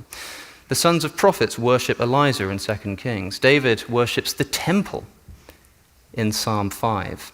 All the people of Israel worship King David in 1 Chronicles. This is the same term, proskuneo. If David wants to suggest that sometimes this proskuneo worship can mean cultic religious worship, even though there's another word available that people use to mean that, but it's not being used in this instance for some reason, I want to know what that distinction is, and how we can know which kind of worship is being given without simply begging the question and saying that, well, when it's given to Jesus, it's obviously of the religious kind. Otherwise, as far as I'm concerned, this worship point is essentially bunk. Some of you might be thinking, hold on a second, in the temptation in the desert, Satan asks Jesus to worship him. And what does Satan say? Do you know? He says, "Worship, it is written, worship God and serve him only." So you're only supposed to worship God. And people say that this is an indication that any worship of anybody other than God would be immoral. That interpretation cannot be the case. Firstly, because it would condemn all of the people that I've just listed to be sinners, including the entire assembly of Israel. That can't be it. Let's look again at this passage. Jesus is quoting a passage which, by the way, he's actually changed. In the Old Testament, the passage that he's quoting says, "Fear God," rather than worship God. But besides the point, the word "only" here qualifies not the word worship, but the word serve. Worship God and serve him only. Worship here is proskuneo, which we know that Jesus can't be saying only proskuneo towards God, because all of these people, including people that Jesus talks about himself, are offered proskuneo worship. Indeed, proskuneo's worship is promised to all of you in Revelation. So we know that he can't mean only worship God in that sense. But only qualifies the word serve. Worship God and serve him only. What is the word serve? Which Greek word is translated in this passage to serve? Does anybody know? Latruo, cultic religious worship. So this is a reaffirmation of the point that proskuneo worship is fine, but latruo worship is something special that can only be given to God. The key text here is James Dunn's, Did the Early Christians Worship God? And as he rightly points out, there is no talk anywhere once in the entire New Testament of latruo worship being offered to Jesus. Why not? All right. Okay, so that concludes Alex's second rebuttal round. We're going to move to open discussion. All right. Well, shall we spark it off, gentlemen? Whatever you like. Let's do it. Open dialogue. Who would like to take the lead? Well, I have some questions, perhaps, to ask David about his position on Jesus' relationship to the Father, with particular regards to the authority that he derives from the Father. So, one question, for example. Why do you think that Jesus prays before raising Lazarus from the dead? The Old Testament says that God is the God of all flesh. If a divine being were to become incarnate, as is claimed of Jesus, and that divine being really became a flesh and blood human being like Jesus, then if he's also had an eternal relationship with the Father, then I don't know if I'd expect him to be an atheist when he entered into creation. So in other words, if the Christian picture is correct, you've got Father and Son for all eternity. Son enters into creation. What's he going to be, an atheist? If he is going to, as part of it is, if he's going to be the ideal human or something like that. Yeah. And so The Son of Man, one might say. as far as what Jesus is going to do, you would continue the eternal relationship that you've had with the Father, and you would do that through prayer. So, What I mean to say is, could Jesus have risen Lazarus from the dead of his own accord, on his own authority? I suppose, yeah. I suppose. He said all authority has been given to him. It's been given to him by God, right? Which the way that I read that is that the Father has delegated the authority that is rightfully his to Jesus. And it's often said to me that Jesus raising people from the dead of his own authority is actually an indication of his divinity. Because we have Old Testament passages of people raising people from the dead, like Elijah and Elisha. And the point is always made that, well, they pray before they rise from the dead. Jesus doesn't pray. But before he raises Lazarus in John chapter 11, he looks upward and says, Father, I thank you for having heard me. I know that you always hear me, but I have said this for the sake of the crowd standing here, so they may believe that you have sent me. And when he says this, he cries out with a loud voice, Lazarus, come out. So Jesus is not only praying before raising Lazarus, but also saying that I always do this. It's just I'm doing it right now publicly, so there's no confusion that you're the one who sent me to do this. And so, even in instances where Jesus appears to perform miracles of his own accord, such as calming the storm, or indeed raising other people from the dead, like the widow's child, he tells us here in John's Gospel that he always is in communication with God beforehand, but right now he's saying so publicly, so that people will know that he sent him. Why does Jesus need to pray before he raises Lazarus from the dead? I mean, this is the exact same chapter where Jesus declares himself the resurrection and the life. That's right. And it's in the same book where Jesus says that he's the one who raises the dead at the resurrection. Everyone who's in their graves will hear the voice of the Son of God. Mm-hmm. And yes. So if you're thinking that when we talk about Jesus, we're thinking of him as some rogue deity who does things on his own, I mean, that's basically the entire meaning of John chapter 5. John chapter 5 is basically one response to this. Jesus heals on the Sabbath, and this freaks him out because they say, hey, what are you doing? He says, well, the Father's working until now, I'm working too. Yeah. And so since the Father's working, I get to work. You all don't get to work, I get to work. And then they accuse him of claiming to be equal to God. And then he explains it. That it's a verse that Muslims use. They say, he says, by my own self I can do nothing. But if you look at what he's saying, it's I can do nothing separately from the Father. But that's the same chapter where he claims that he's the final judge, where he claims that he's the one who raises the dead at the resurrection. And he explains it and says, for the Father judges no one, but has given all judgment to the Son, that all may honor the Son just as they honor the Father. Mm-hmm. The only way you'd honor the Son the same way you honor the Father is if they have the same nature and attributes. You wouldn't honor anyone else like you honor God. Interesting. Do you believe and so that Jesus is saying that the reason he's the one who judges everything is so that we honor him the same way we honor the Father. That sounds... Do you believe that the Father has a distinct loving relationship to the Son compared to the loving relationship he has to all of us, say? Yep. Only because I've heard you make this point before, that he says that it's that word "as" is quite important, what you just said, so that he will honor, so that they will honor me just as they honor the Father. That word "just as" is kathos, which I mentioned earlier. That's also used when Jesus says, so they will know that you have loved me just as you have loved them. So if we're going to be consistent in our usage of the term here, if Jesus is saying like that they will honor you just as, or that they'll honor me just as you honor the Father, then the loving relationship has to be treated in the same way, right? Well, I think you can say, I'm trying to think, if you say that, you know, Yeah, I could say, I love this person just as I love my wife. And yeah, you'd be right. I could say, well, I just mean I love both of them, but not in the, you know, that wouldn't necessarily be saying I love that person exactly as I love my wife. But that's why there are two words in the Greek. That's why there's like the word for as. No, I'm fine there. I'm talking about, you have to interpret words in context. Yeah. And what's the context of this?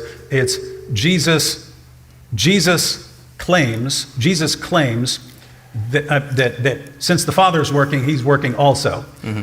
And it's interesting because the discussion among the rabbis was, Does God work on the Sabbath? Does God work on the Sabbath? Yeah, And so quite. Jesus is working, so God works on the Sabbath because he's upholding and sustaining the universe, therefore I get to work on the Sabbath as well.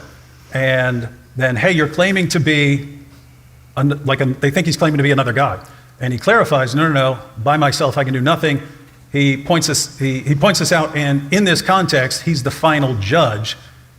And so you will honor the Son just as you honor the Father. There, in context, it would be very strange to say, well, I just mean honor me in some sense, like you honor the Father, but not in that way. The Old Testament, Yahweh's the one who sets up his throne to judge. Jesus is the one who says all judgment is given to him. Given, yeah. Yeah. And so if all judgment is given to him, and keep in mind, the Old Testament says Yahweh is the one who's going to judge. And you're saying, yeah, but it's given to Jesus. Yeah. And he says it's so that we honor him the same way we honor the Father. Yeah, okay, so I want to talk about this Sabbath moment because this is quite important. This is in John chapter 5 as well. This whole episode sort of hinges on the idea that Jesus is working on the Sabbath. He says, my Father is working, so am I. So your interpretation of this is to say that, well, my Father in heaven, that is God, is working on the Sabbath, so am I, therefore I'm God. This story of Jesus working on the Sabbath is reported in multiple Gospels. In Mark's Gospel, when he's found working on the Sabbath, and the Pharisees say to him, this is Mark chapter 2, look, why are they doing that? It's that which is not lawful on the Sabbath. What does Jesus say in response? Have you not heard what David did? Have you not read what David did when he and his companions were hungry and in need of food? And they enter the house of God and take the food which is not lawful on the Sabbath. So Jesus justifies his breaking of the Sabbath by referring to another human being who also broke the Sabbath. He then tells us that the Sabbath was made for mankind and not mankind for the Sabbath. A very famous quote. The Sabbath was made for man and not man for the Sabbath. Bearing in mind that although... The Son of Man is Lord of the Sabbath. Yes, bear in mind that although in the Greek, the definite article is given to Jesus when he uses the term Son of Man, it's complicated by the fact that Son of Man without the definite article is just a way of saying human being. So there are some scholars such as Morris Casey who believe that these Son of Man sayings have been corrupted, at least some of them, from originally saying a Son of Man, or the Son of Man in the sense of just meaning a human being. Now, why would that interpretation be correct here? Because Jesus says, firstly, when he's accused of breaking the Sabbath, he says, well, David did the same thing. Was David sinning? The implication is no, which means it can't just be God who breaks the Sabbath. He then says that the Sabbath was made for man, humans, not humans or man for the Sabbath. Therefore, he says, the word is therefore, the Son of Man is Lord of the Sabbath. If the Son of Man in some context just means a human being, that's how early church fathers interpreted it, for example. In fact, some of the early church fathers translated the Son of Man as the Son of Mary, because they thought it was Jesus indicating that he was the son of a human being and he was only born of Mary. Given that undertone for this phrase, the Son of Man, how else can I read this passage except Jesus saying, yeah, I'm working on the Sabbath, so did David, and that wasn't wrong. The Sabbath was made for mankind, therefore mankind is Lord of the Sabbath. If it's only God who can work on the Sabbath, then why does Jesus appeal to David? You're talking about two completely different passages. You're talking about this situation, and Jesus, I was talking to a Jewish guy in Israel, and he's not a Christian, but he said, hey, Jesus' way won. Jesus' way actually won. Jesus, the way of Jesus won. Oh, sure. Right, okay. He viewed Jesus as like a religious reformer sent against religious extremism and so on. There, Jesus talking about like preserving life and so on. the accusation in John 5 is different, but I'm pointing to John because you're going with John. Yep. In John 5, he says the Father's working, and so he gets to work too. That's right. And again, if you read this, there's no way to interpret this as Jesus claiming to be some, just another human being or something like that. Well, I don't think Jesus is claiming to be just another human being. But although we are talking about two different passages here, if the reason that Jesus gives, because bear in mind, there are multiple ways to interpret this. When he says, well, God's working, so why not I? There are multiple ways to interpret this. Either Jesus is, again, quite explicitly claiming to be God, which again is quite mystifying given that this doesn't seem to provoke the same kind of reaction. If it's well recognized that God is the Lord of the Sabbath and Jesus is claiming himself as a title, the Son of Man, to be Lord of the Sabbath, or in this instance, just claiming the authority because God is working, so am I, it's strange that it doesn't cause the same kind of fuss. But the other interpretation is that Jesus is saying, well, if God can work on the Sabbath, why not anybody else? If God can work, why not me? And that just doesn't, your interpretation just doesn't square with me with Mark's gospel. I mean, the question I asked was, why does he refer to David in justifying his working on the Sabbath? We're talking about John. Yes. You can have different reasons for doing things in different situations. I mean, as far as John, so Jesus, because he was doing these things on the Sabbath, the Jewish leaders began to persecute him. In his defense, Jesus said to them, my Father is always at his work to this very day, and I too am working. For this reason, they tried all the more to kill him, not only because he was breaking the Sabbath, but was even calling God his own Father, making himself equal to God. With God. Yes. And so that's when Jesus goes, and if he's trying to say something about it's okay to break the Sabbath or you don't have to work on the Sabbath anymore or something like that, it's a strange direction to go in that he makes all these claims. He can do only what the Father sees because whatever the Father does, the Son also does. For just as the Father raises the dead and gives them life, even so the Son gives life to whom he is pleased to give it. The Father judges no one, but has entrusted all judgment to the Son, that all may honor the Son just as they honor the Father. Whoever does not honor the Son does not honor the Father. And that's when he goes on to say that he's the one who raises the dead. Time is coming and has now come when the dead will hear the voice of the Son of God, and those who hear will live. For as the Father has life in himself, so he has granted the Son also to have life in himself. And he has given him authority to judge because he is the Son of Man. And then he goes on to say that the dead are going to be raised. My point is zeroing in on one little point and saying, maybe this is just, you're missing kind of the big picture. This is... I'm noticing the words granted and given or authority there. This idea that Jesus raises the dead is not exactly clear in John chapter 5. Like if we look at the words that we're actually dealing with here, the Father judges no one but has entrusted all judgment to the Son. Presumably the Father could judge if he wanted to. He's made a decision to entrust this to the Son, meaning that the Son doesn't have this power necessarily. If the Son has this power necessarily, it's not something that needs to be entrusted to him in the way that the Father then would not have it. He then says, very truly, I say to you, whoever hears my word and believes him who has sent me has eternal life. And goes on to say that the dead will hear the voice of the Son of God, and those who hear will live. Hear the voice of the Son of God. Yeah. Now, he's the Son of God, right, Jesus? That's right. You're agreeing that he's claiming to be the Son of God. Yeah, so they'll hear his voice and they'll be raised from the dead. But how do we, who is doing the raising here? And how do you know?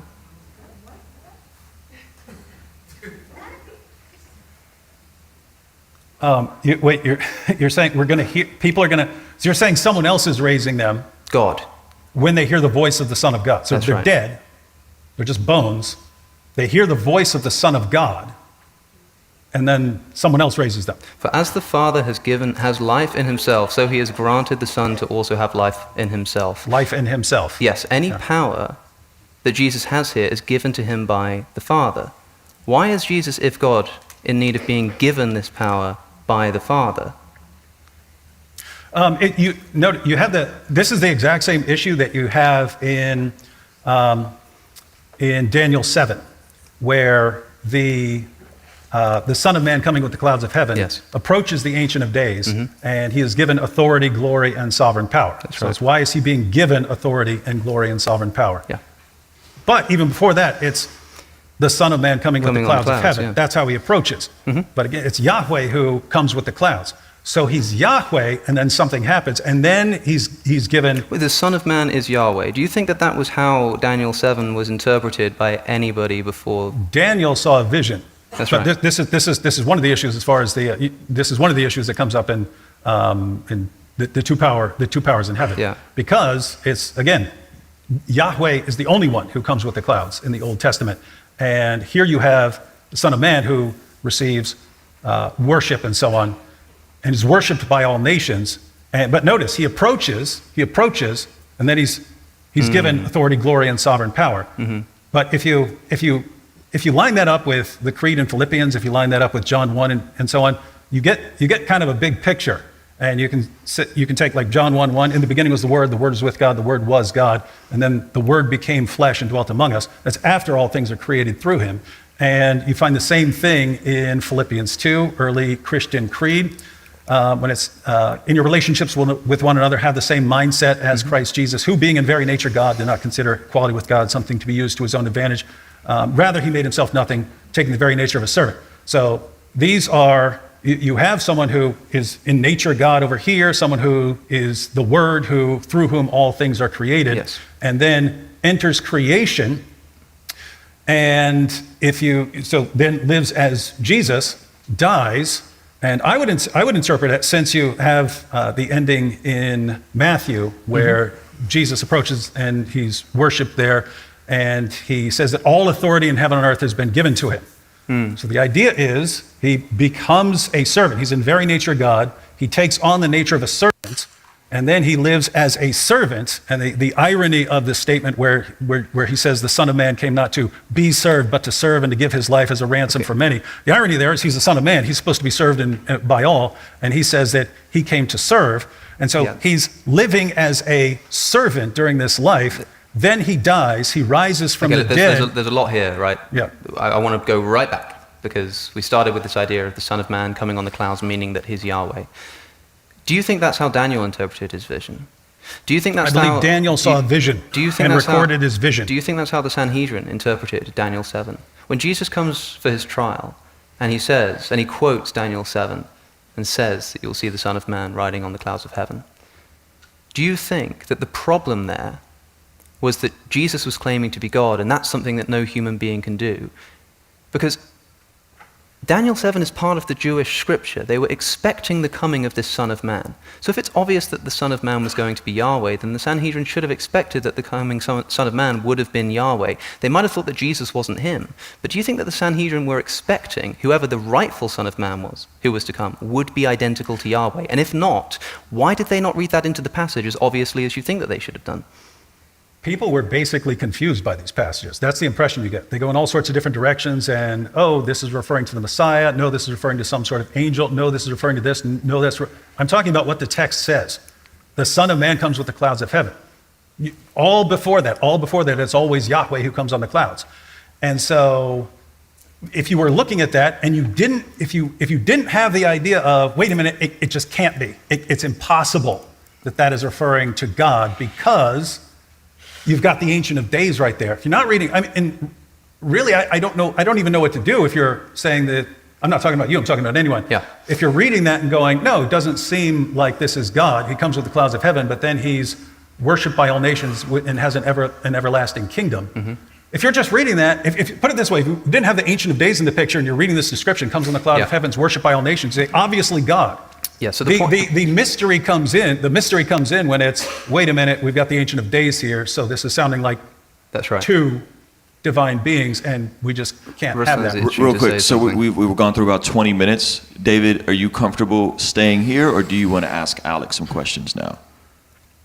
We just keep going on this over there. Hoping to nail this down, because of course the point was, or is, in the Christological dispute, that Jesus is accused of blasphemy at his trial, and that this is evidence that he was claiming to be God through his identification with the divine Son of Man, because that's how it's interpreted by the high priest, because he accuses him of blasphemy. Does that mean that the high priest was expecting the Son of Man to be Yahweh himself? Do you think that that is the interpretation that the high priest had of the Danielic vision of the Son of Man? I would say they would obviously have interpreted that passage in Daniel or claim to be the Son of Man in that sense. If you're just saying, "Hey, I'm a son of man," I think they'd be fine with it. Well, yeah, of course, Yeah. in the Aramaic in which Daniel 7 is written, it's one like a son of man, one like Bar Nash, which just means one like a human being. Yeah, And so you'd clarify that, and that's the point, like a human being, and yet he comes with the clouds of heaven. So he's coming with the clouds of heaven, he's Yahweh, and yet he's like a son of a man. That's right. Yeah. You understand And that so in the history as of... far as how they would interpret it, Yeah. they could have a range of interpretations that we don't know what this means, but we know that the guy who built my cousin's table in Nazareth should not be making this claim. Sure. That- by the way, So that's what- is that that's what enough sets to people be... up. So suppose that their interpretation was, say, a messianic vision of Daniel 7, this carpenter claiming to be the Messiah, would that have been enough to accuse him of blasphemy? Claiming to be the Messiah is not a death sentence. All Exactly. kinds of people claim to be And the Messiah. so the reason I'm pressing this point is because when I say, did the high priest believe that the Son of Man was going to be Yahweh himself, I think that's quite implausible. And I think you recognize that in saying, well, look, there are loads of ideas that they could have had. It was quite confusing. But if Jesus wouldn't be accused of blasphemy for merely claiming to be the Messiah, if you had a messianic interpretation, he wouldn't be accused of blasphemy for claiming to embody the nation of Israel, if you have the idea that the Son of Man represents Israel, which is another view. It has to be. Israel comes on the clouds of It heaven has to be. and is worshipped by all nations. I'm not. That's my interpretation. I'm saying that in the history of the interpretation of Daniel 7, that has been a popular interpretation. Yeah, Of course, and- the four but beasts look, which come but before listen, represent that- different nations, that's and the one like actually- the Son of Man is Israel. But the question I'm asking you is, surely you recognize that if the idea is that claiming to be the Messiah or something like that is not enough for a death sentence, That's right. then what Jesus has to have done in that trial, in order to get a death sentence, must have been to say something that the high priest immediately interpreted as him claiming to be Yahweh. That means that he has to expect that the coming Son of Man would be Yahweh himself. Is that what you think what the high priest thought of Daniel's vision? One, you just made an awesome case for me, right? If he's just thinking of the Son of Man coming with the clouds of heaven as the Messiah, then okay, this guy claimed to be the Messiah. Let's maybe we have to deal with the Romans or something like that. But it's not this terrier clothes blasphemy sort of thing. What you find in that passage, people struggle with that. Again, the reason is because it sounds like it's talking about Yahweh when the Ancient of Days is Yahweh. That's it. So you try to explain it in other ways. Could this be the Messiah? It just doesn't fit. Could this be the nation of Israel? It doesn't fit. There are all these interpretations, but that it's clear if a guy says you will see the Son of Man coming with at the right hand of power and coming with the clouds of heaven.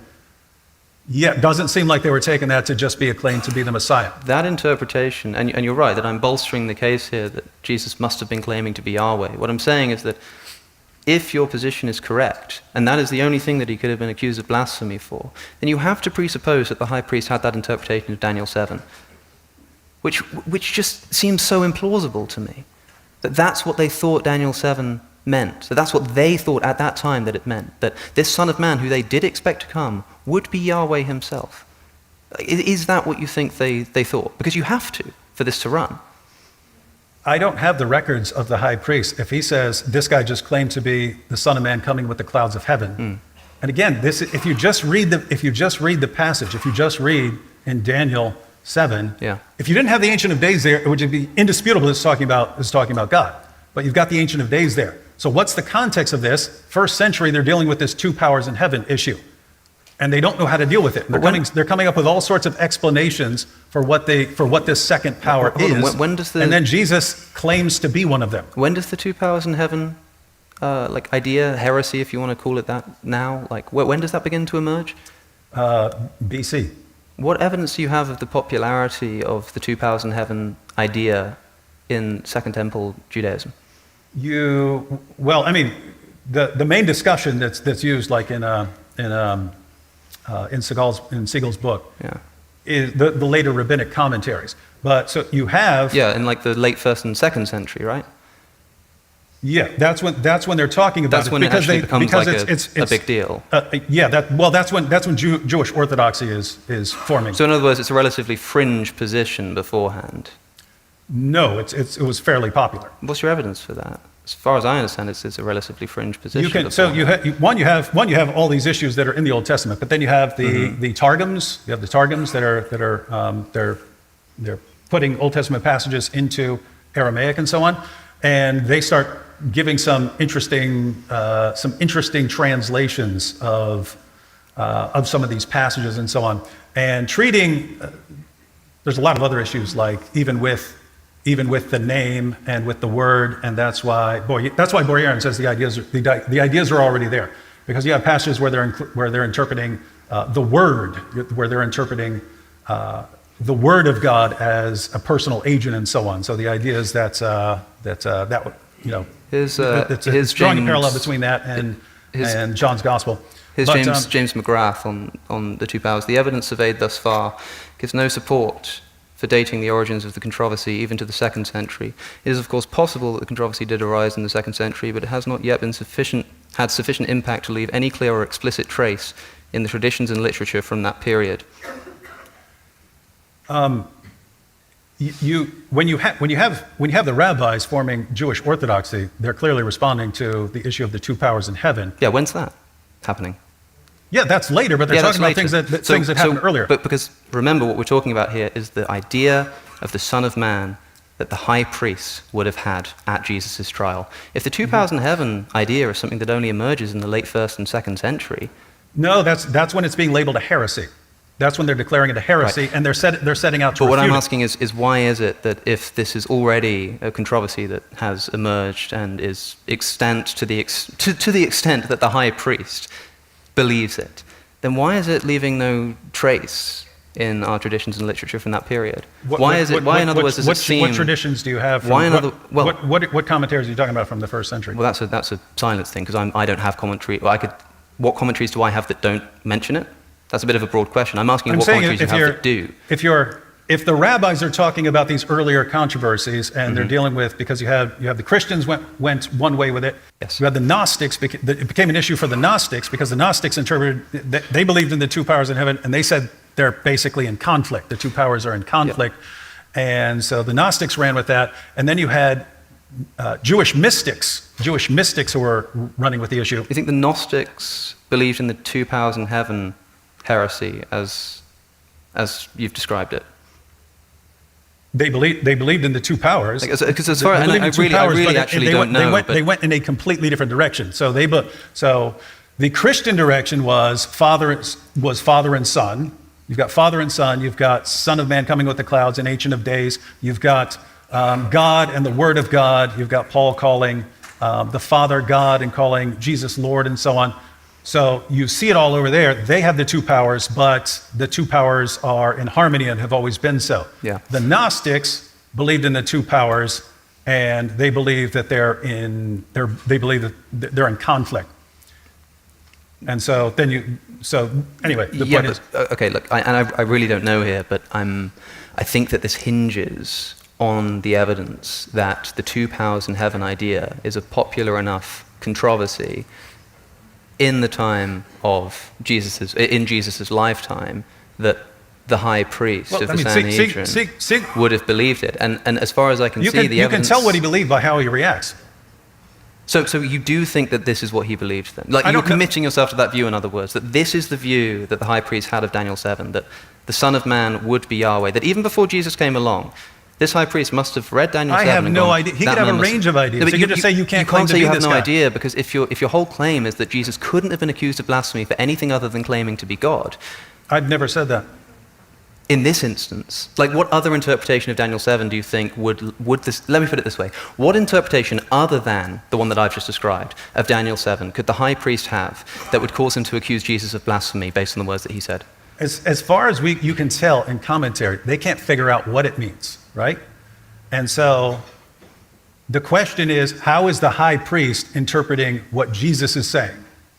So how are they interpreting what Jesus is saying? And Jesus is identifying himself as the Son of Man, who they already expected to come from Daniel 7, and they interpret that as him claiming to be Yahweh? It really looks like because that. I think that's what you have to say, right? You have to say that they think he's claiming to be Yahweh. But in order to say that, you have to believe that that is how he interpreted Daniel 7. Look, no, I don't. He could have a range of interpretations and say, like put it this way. Look at what the high priest is doing when he says, Don't keep us in suspense any longer. Are you the Christ, the Son of the Blessed? Yeah. He's asking for clarification on That's what he's right. saying. What are you saying? What are you telling us? Okay, so bearing in mind that one interpretation of Daniel 7 throughout history, even after the advent of Christianity, is that Daniel 7 is a messianic prophecy about the coming Messiah. If Jesus is asked, are you the Messiah? And he responds by quoting Daniel 7, if one of the interpretations of Daniel 7 is that it's talking about the Messiah, then why would they not just think he was claiming to be the Messiah? He obviously didn't give them that impression if they said he deserves death for it. And by the way, this is connected. You can actually tell what happens. I mean, you brought up the passage in Acts 7. I mean, Yes. Stephen is giving his entire case for belief in Jesus as the Messiah. They never get violent. Then he rebukes them the harshest way you can possibly. You killed your ancestors killed all the prophets, and you guys killed the Messiah. If they're just going to get ticked off at rebuke or insults or something like that, that would have been the time to do it. It's when he says, No, I they see get the ticked Son off of at Man. blasphemy. It's Yeah. when I see the Son of Man. That's when they cover their ears. They cover their ears, they charge him, and they kill him. So you can do the same thing. Why are they why are they interpreting that as Exactly, Why yeah. aren't they interpreting that as he's just saying that Jesus is the Messiah? That's exactly right. Yeah. Okay, Why fellas. do they think that? We got to move to Q&A. We've gone way over the open dialogue. Apologies, so if you have everybody. a question, line up over there while I let you guys finish your thoughts. Guys, hey, oh gosh. Check. 1, 2, 1, 2. All right, so check it out. Right here where Ray is. You guys go to Ray Rock, right here in the very front. Check. Yes, we'll get 4 minutes on the clock for the conclusions. All right, in my opening statement, I point out you basically have a controversy. We know that there's a controversy going on, and we see how Christians are responding to that. And basically, up until Orthodoxy defines the two powers issue as a heresy, you had a wide range of views, a wide range of interpreting these various texts and so on. It's pretty clear what happens when Jesus comes along. And we looked. I actually, it's interesting, I quoted multiple passages in Mark, and I quoted Q, as far as Jesus saying that all things have been handed over to him by his Father. No one knows the Son except the Father. No one knows the Father except the Son, and anyone to whom the Son chooses to reveal him. I quoted those because I assumed that he was going to reject John. And so I was quoting some of our earlier material, and then the Creed in Philippians and so on, where, I don't know if you noticed, but everyone seems to be doing the same thing. And it's the same issue that arises in the Old Testament. You have Yahweh sending Yahweh. You have Yahweh sending the angel of the Lord, but the angel of the Lord is Yahweh, and Yahweh says that he's the angel. You have the Ancient of Days and the Son of Man coming with the clouds of heaven. So you have these issues, and people are confused about it. But then you look to the New Testament, and they're doing the exact same thing that was going on in the Old Testament, but now they're defining it as Father, Son, God, and the Word, but the Word is also God. Paul saying God, the Father is God, and Jesus is Lord. And they also bring in the Son of Man and the Ancient of Days with Jesus and so on. So you've got all these passages, they're all doing the same thing. It's pretty clear what's going on. And the question is, we look at what Jesus says. It sounds like he's claiming to be one of the two powers in heaven in multiple ways. We look at what Jesus does. He's claiming to do things like judge the world and raise the dead at the resurrection. We look at what his followers say. We look at what his followers do. We look at what his enemies say. We look at what his enemies do. And everything we can look at gives the indication that this guy was making claims that caused people to either worship him and start praying to him and doxologies and so on, or saying that this guy has to die. And if that's all just a miscommunication, this is like beyond anything else. We want to say Jesus wasn't the greatest communicator and so on because he slowly unveiled things for people who weren't ready to hear it.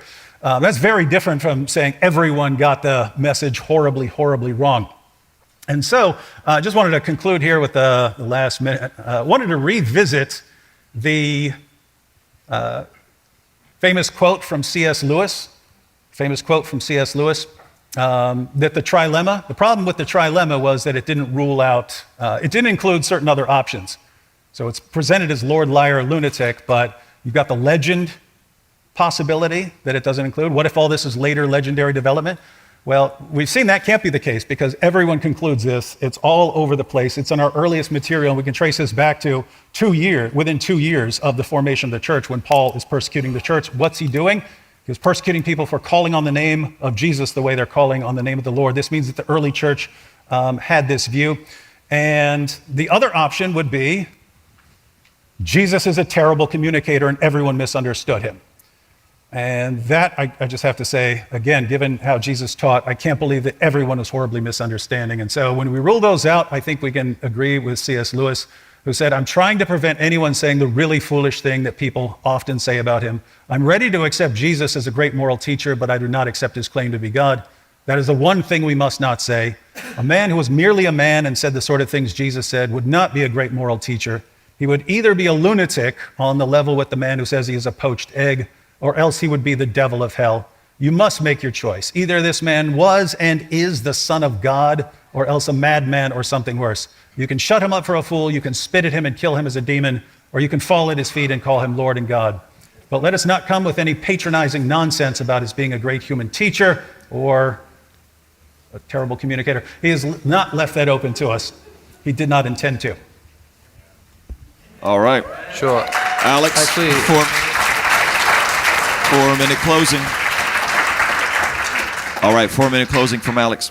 yeah, I mean, I guess there are a few important things to say. First is that I totally forgot in that entire section that I really, really did want to hear what David thinks about Jesus implying all throughout John chapter 17, that the relationship he has with the Father is the same as the relationship that the Father and he wish to have with all Christian believers.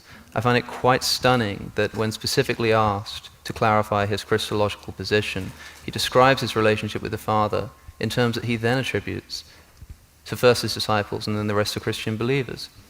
Absent everything else that we've been saying, that alone should be pretty stunning. What can it possibly mean for Jesus to describe his relationship to the Father and then say, in the same way that I'm in him and he's in me, I want you all to be in us so we can all be one, all of us?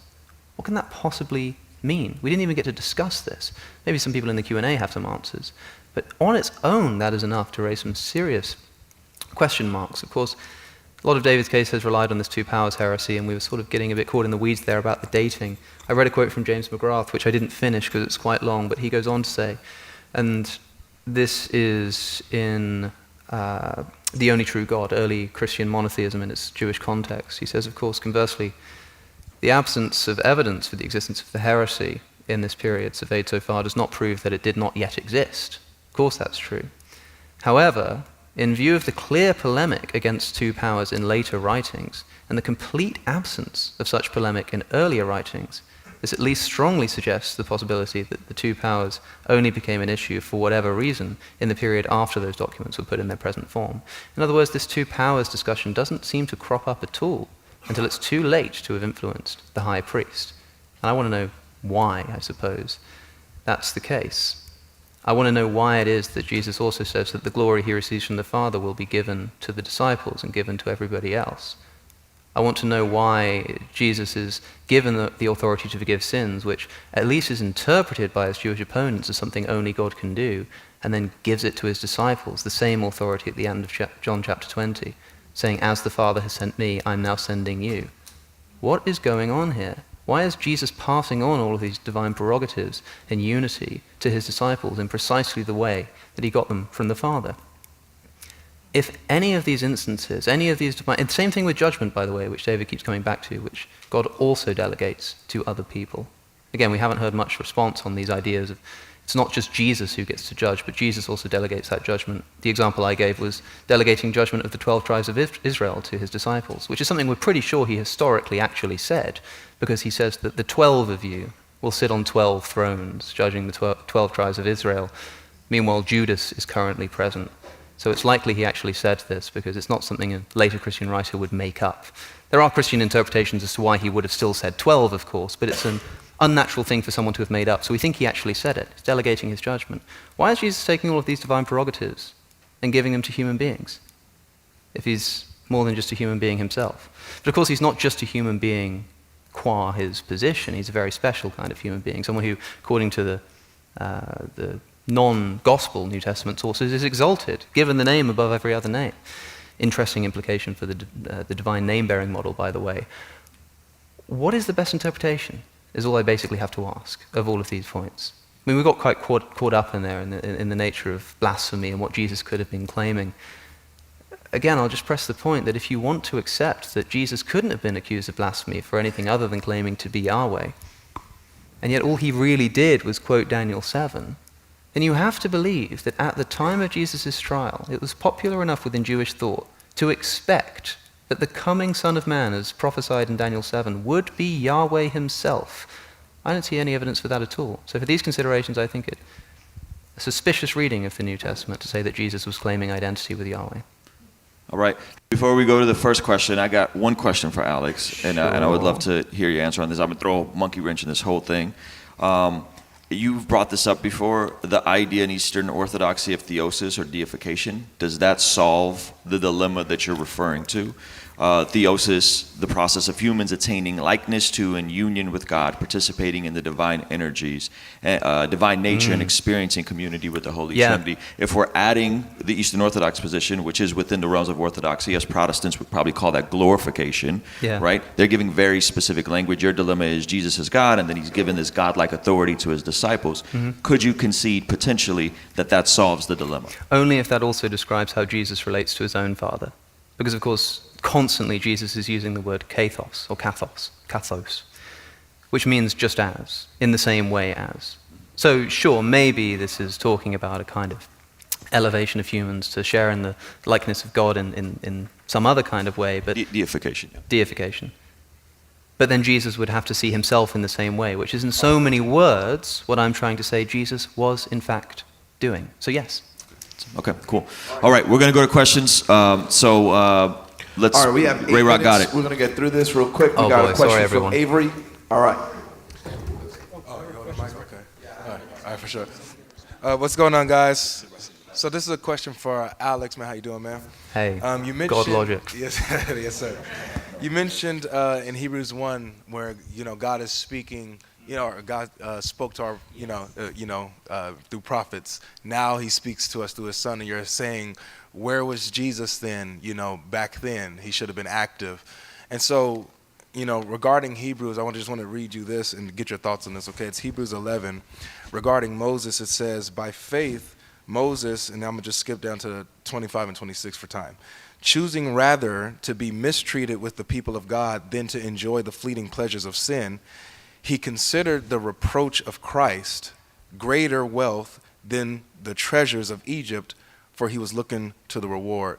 So how is it that Moses can be considering Christ's disapproval if Christ wasn't around for him to disapprove? Yeah, that is a great question. So Christ there, he regarded disgrace for the sake of Christ as greater value than the treasures of Egypt because he was looking ahead to his reward. Now, that's something which I think, I think it's a good point. I mean, of course, I can offer a Christological interpretation of this, which sort of says that Christ is promised as the Redeemer of mankind, and we're looking at this in retro. Where's he gone? Oh, there you are. And we're looking, just dropped it and left. And I suppose we're looking at this in retrospect, and he regarded disgrace for the sake of Christ.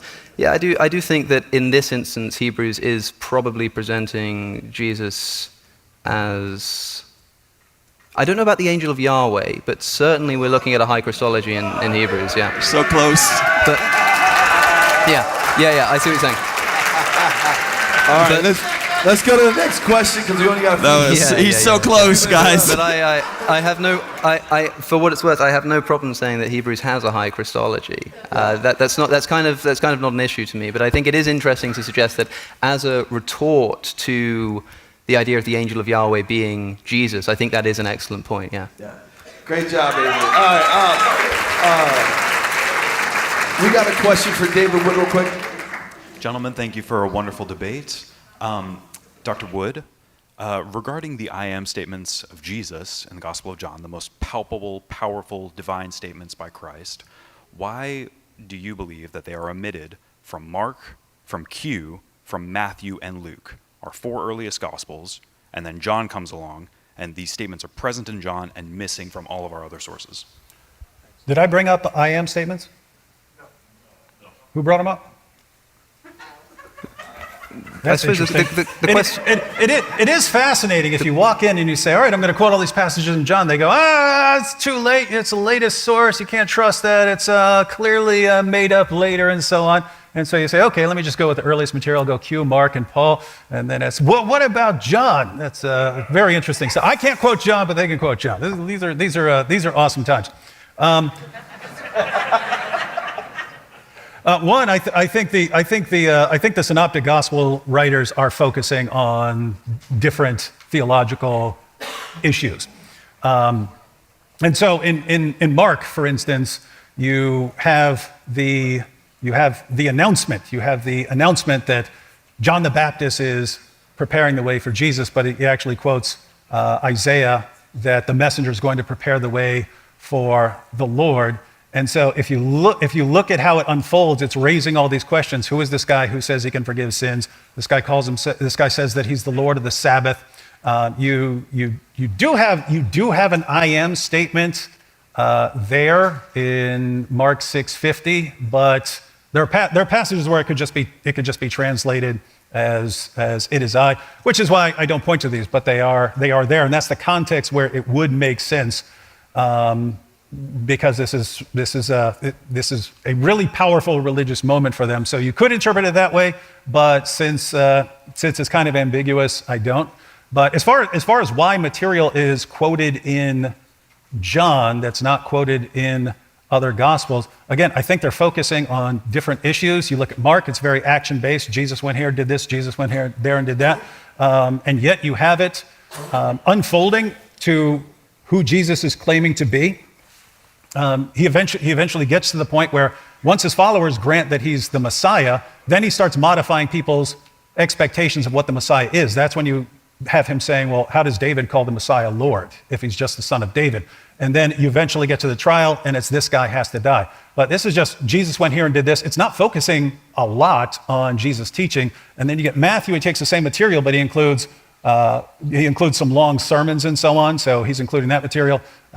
Luke focuses more on parables and so on, and John just focuses more on personal encounters with Jesus. That's why you get his interactions with Nicodemus and the woman at the well, and Mary and Martha and Lazarus, focusing on personal encounters and some of the Christological claims. But one of the mistakes people make is saying, lots of scholars make this mistake, is John must be late because of all this high Christology and Christological statement. It doesn't make any sense because we know when Paul was writing, and you can't say John has a higher Christology than what you find in Paul. So we know the extremely high Christology is very, very early. But yeah, I think the writers are focusing on different things. All right, I'm going to try to sneak in two real quick. Here's a quick one. Hey, Stephen Nelson from Cross Bible. I have a question about Philippians 2, 6 through 7. Is it about the Greek? You both argued about it, yeah. You use different translations of the Greek word morphe. So on one side we have the translation of form, and on the other side we have the translation of nature. Now nature is coming from the NIV, who being in very nature God, and then take the NASB for morphe, who as he already existed in the form of God, in morphe theou, and then he takes on the form of a servant, morphe doulou. So can you guys justify why you prefer those specific translations that you used of the Greek word morphe in the Christ hymn in Philippians 2? Let's start with Alex. Sure. So the context in which I think I brought that up, unless I'm misremembering, is James Dunn's interpretation of the passage. So I suppose I'm trying to make that passage make sense in light of my view. It could be wrong. It could be the wrong idea. It could mean existing in the form of God in the sense of being like an exalted being, exalted to the level of God. That might be the case. I don't exactly have a preference. To me, the question of Paul's Christology is secondary to the question of Jesus claiming to be God. Of course, it is interesting why Paul might have a high Christology, or that itself is, of course, debated. But I think it's an interesting idea to explore, but I'm happy for the sake of argument to just grant that Paul had a high Christology. So I don't know which is the best interpretation. I think you would be a much better person to inform. And in fact, I'd like to know your opinion. I spoke to this chap earlier, and you you run a biblical Greek cross-comparison website. So I would love to know what your interpretation of the verses, or the word, I mean, morphe. Yeah, that was asked to both of us, I think. But as far as, yeah, I mean, the morphe would, the most obvious translation would be like form or shape or something like that. What the NIV writers are doing is saying, if someone's in the form of God, what are you saying? If I say he was in the form of God, then this happened. Sounds like you're saying somehow in nature God. And so that's their that's the interpretation. I think that's good, so I'm fine. I think that's the meaning, and therefore, the NIV frequently translates according to the meaning and not like a literal definition. But if someone's in the form of God, I think it makes sense to say in nature God. What doesn't make sense is what Dunn does is he takes it as like this means the image of God, and it just doesn't make sense with the rest of the passage. Something that is worth pointing out, I suppose, is that the same word morphe is used in the long ending of Mark, where Jesus appears in a different form to two of them. So if morphe is supposed to mean sort of essence, as in the morphe of God meaning like having the same sort of essence as God, if that's what it's supposed to mean, then it's unclear why the writers of the long ending of Mark would say that he appeared to two other people in a different morphe. It seems to maybe imply something. No, that makes perfect sense. If I say someone changes appearance or something like that, then that makes perfect sense. If I say someone is in the form of God, what could that possibly mean? What does it mean to be in the form of God? That's what they're saying. What does it mean to be in the form of God? You have to be, there's got to be something. There's got to be something about being in nature God. Yeah. What else is in the form of God? I can understand what, if I could change my form, I know what it would mean to change into the form of that guy. Yeah, well, of course, I don't know what it would be to change in the form of God. If Dunn's interpretation is correct, which I don't know if it is, but I think it's an interesting one to consider, then morphe in that context is talking about being made in the image of God, and so to be in the form of God means to be made in the image of God, and so to appear to someone in a different form means to look different, perhaps. It seems perfectly consistent, in other words. I don't think it just makes no sense because that's before he makes himself nothing by taking the very nature of a servant being made in human Yeah, that's likeness. the problem. I think that's the problem with Dunn's interpretation here, but it's we not a agree. problem with the We word agree on morphe, that. which we can discuss that if you like. As far as the translation, totally fine with saying he was in the form of God and then made himself nothing. It depends on how deep the form goes, but the key is that in verse 7 he takes on the form of a servant. So he starts out in a divine form and then descends into taking his human form. Which I think is what David was getting at as well, right? Yeah. Well, thank you. Excellent. I'm going to sneak this last one in here. Sure, fine by me. Appreciate it. So this one's for Alex primarily. Okay, so in the Babylonian Talmud, Sanhedrin 38b, there's a rabbinic discussion about Daniel chapter 7, and they're asking about the verse, I looked till thrones, plural, were placed. It says, one throne is for him and one throne is for David. This is the statement of Rabbi Akiva. Rabbi Yosei said to him, Akiva, blah, blah, blah. Rather, the correct interpretation is that both thrones are for God, as one throne is for justice and the other is for mercy. So why would the rabbis, because you're asking about what did the high priest interpret the passage to mean? So why would the later rabbis of the 2nd century, or of the late 1st century, have come up with an interpretation saying the Son of Man is God after the advent of Christianity? Right, okay, so the passage says that there are two, this is from Sanhedrin, right? Yes. That there are two thrones, one for justice, one for mercy. Yes, and this is referring to the rabbinic concept of Hamidot, the two forms of God, justice and mercy, Elohim and Adonai. Sure. Okay, so in this interpretation, which is Jesus and which is the Father? Well, if what I mean to say is, if this is the interpretation in mind, the you high might priest need to has, clarify your point. which is the Father and which is Jesus? Justice or mercy? Which is which? No. I'm simply asking because you said that you said it was implausible to suggest that the high priest would have interpreted that the Son of Man in Daniel 7 is Say Yahweh. what you said at the beginning first about who said what and what the response was. So Rabbi Akiva said, one throne is for the Holy One and the other is for David, meaning the Messiah. And then Rabbi Yosei rebukes him and says, no, both thrones, the Ancient of Days and the Son of Man, are for God. So that would be identifying the Son of Man as God. I see. And so the Son of Man in this instance is mercy and God is justice, or is it the other way around? That's all Rabbi Yosei says. But he then says that he then explains what the two thrones are for, right? What does he say the two thrones are for? He says one is for justice and one is for mercy. So So if the two thrones are for the Ancient of Days and the Son of Man, the Ancient of Days is justice and the Son of Man is No. mercy? Or No, what? yeah, let me clarify. Let me clarify. maybe So the point is when it talks about the two thrones, the two thrones being brought, that Rabbi Akiva says, okay, one is for God and one's for the Messiah, and someone else responds, whoa, you cannot say that one of these thrones is for the Messiah. They both have to be for God. They both have to be for God. So they're interpreting the thrones as both having to be for God, and they sort of describe it as God's attributes are on these thrones. The point is, that's why I don't know why anybody groaned at the question I was asking. If it's God's attributes which are on the throne, and this is being discussed in the context of the Son of Man. The point is, when you say this is a human being, that the Son of Man is a human being, Rabbi Akiva said, hey, that's the Messiah. And other people said, whoa, you can't say that because this is clearly a throne for the divine, but there's only one God, and therefore both thrones are for God, and we got to separate the attributes. Maybe I'm still just mishearing this, but after saying that, the explanation is that the two thrones, one is for justice, one is for mercy, which you described as God's attributes. Oh, sorry. I shouldn't take the mic. So if I have been brought back up to clarify my question. Sure. I'm so sorry. He's back. I've been brought back up to clarify my question. So, come back. Alex, what I'm asking is, so which figure is justice and which one is mercy is not really it's not really relevant here. I'm just saying. It's rather that this is showing that rabbis after the advent of Christianity were recognizing the Son of Man in Daniel 7 as an explicitly divine figure.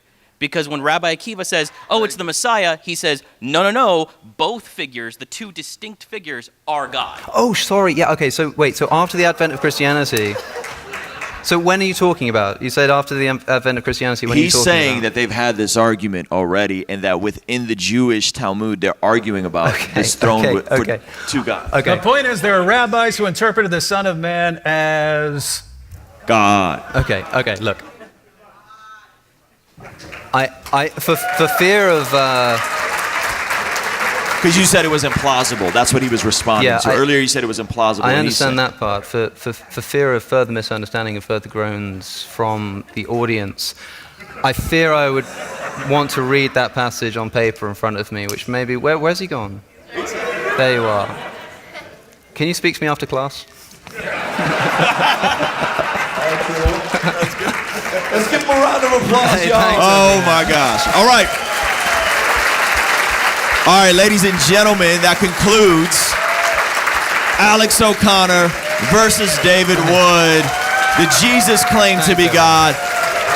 You guys are getting a standing applause. That was fun. Yeah. That was fun. You guys can do better than that. Wow.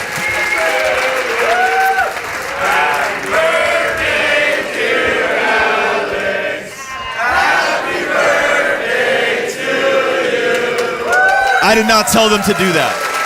That was completely unprovoked. Thank you.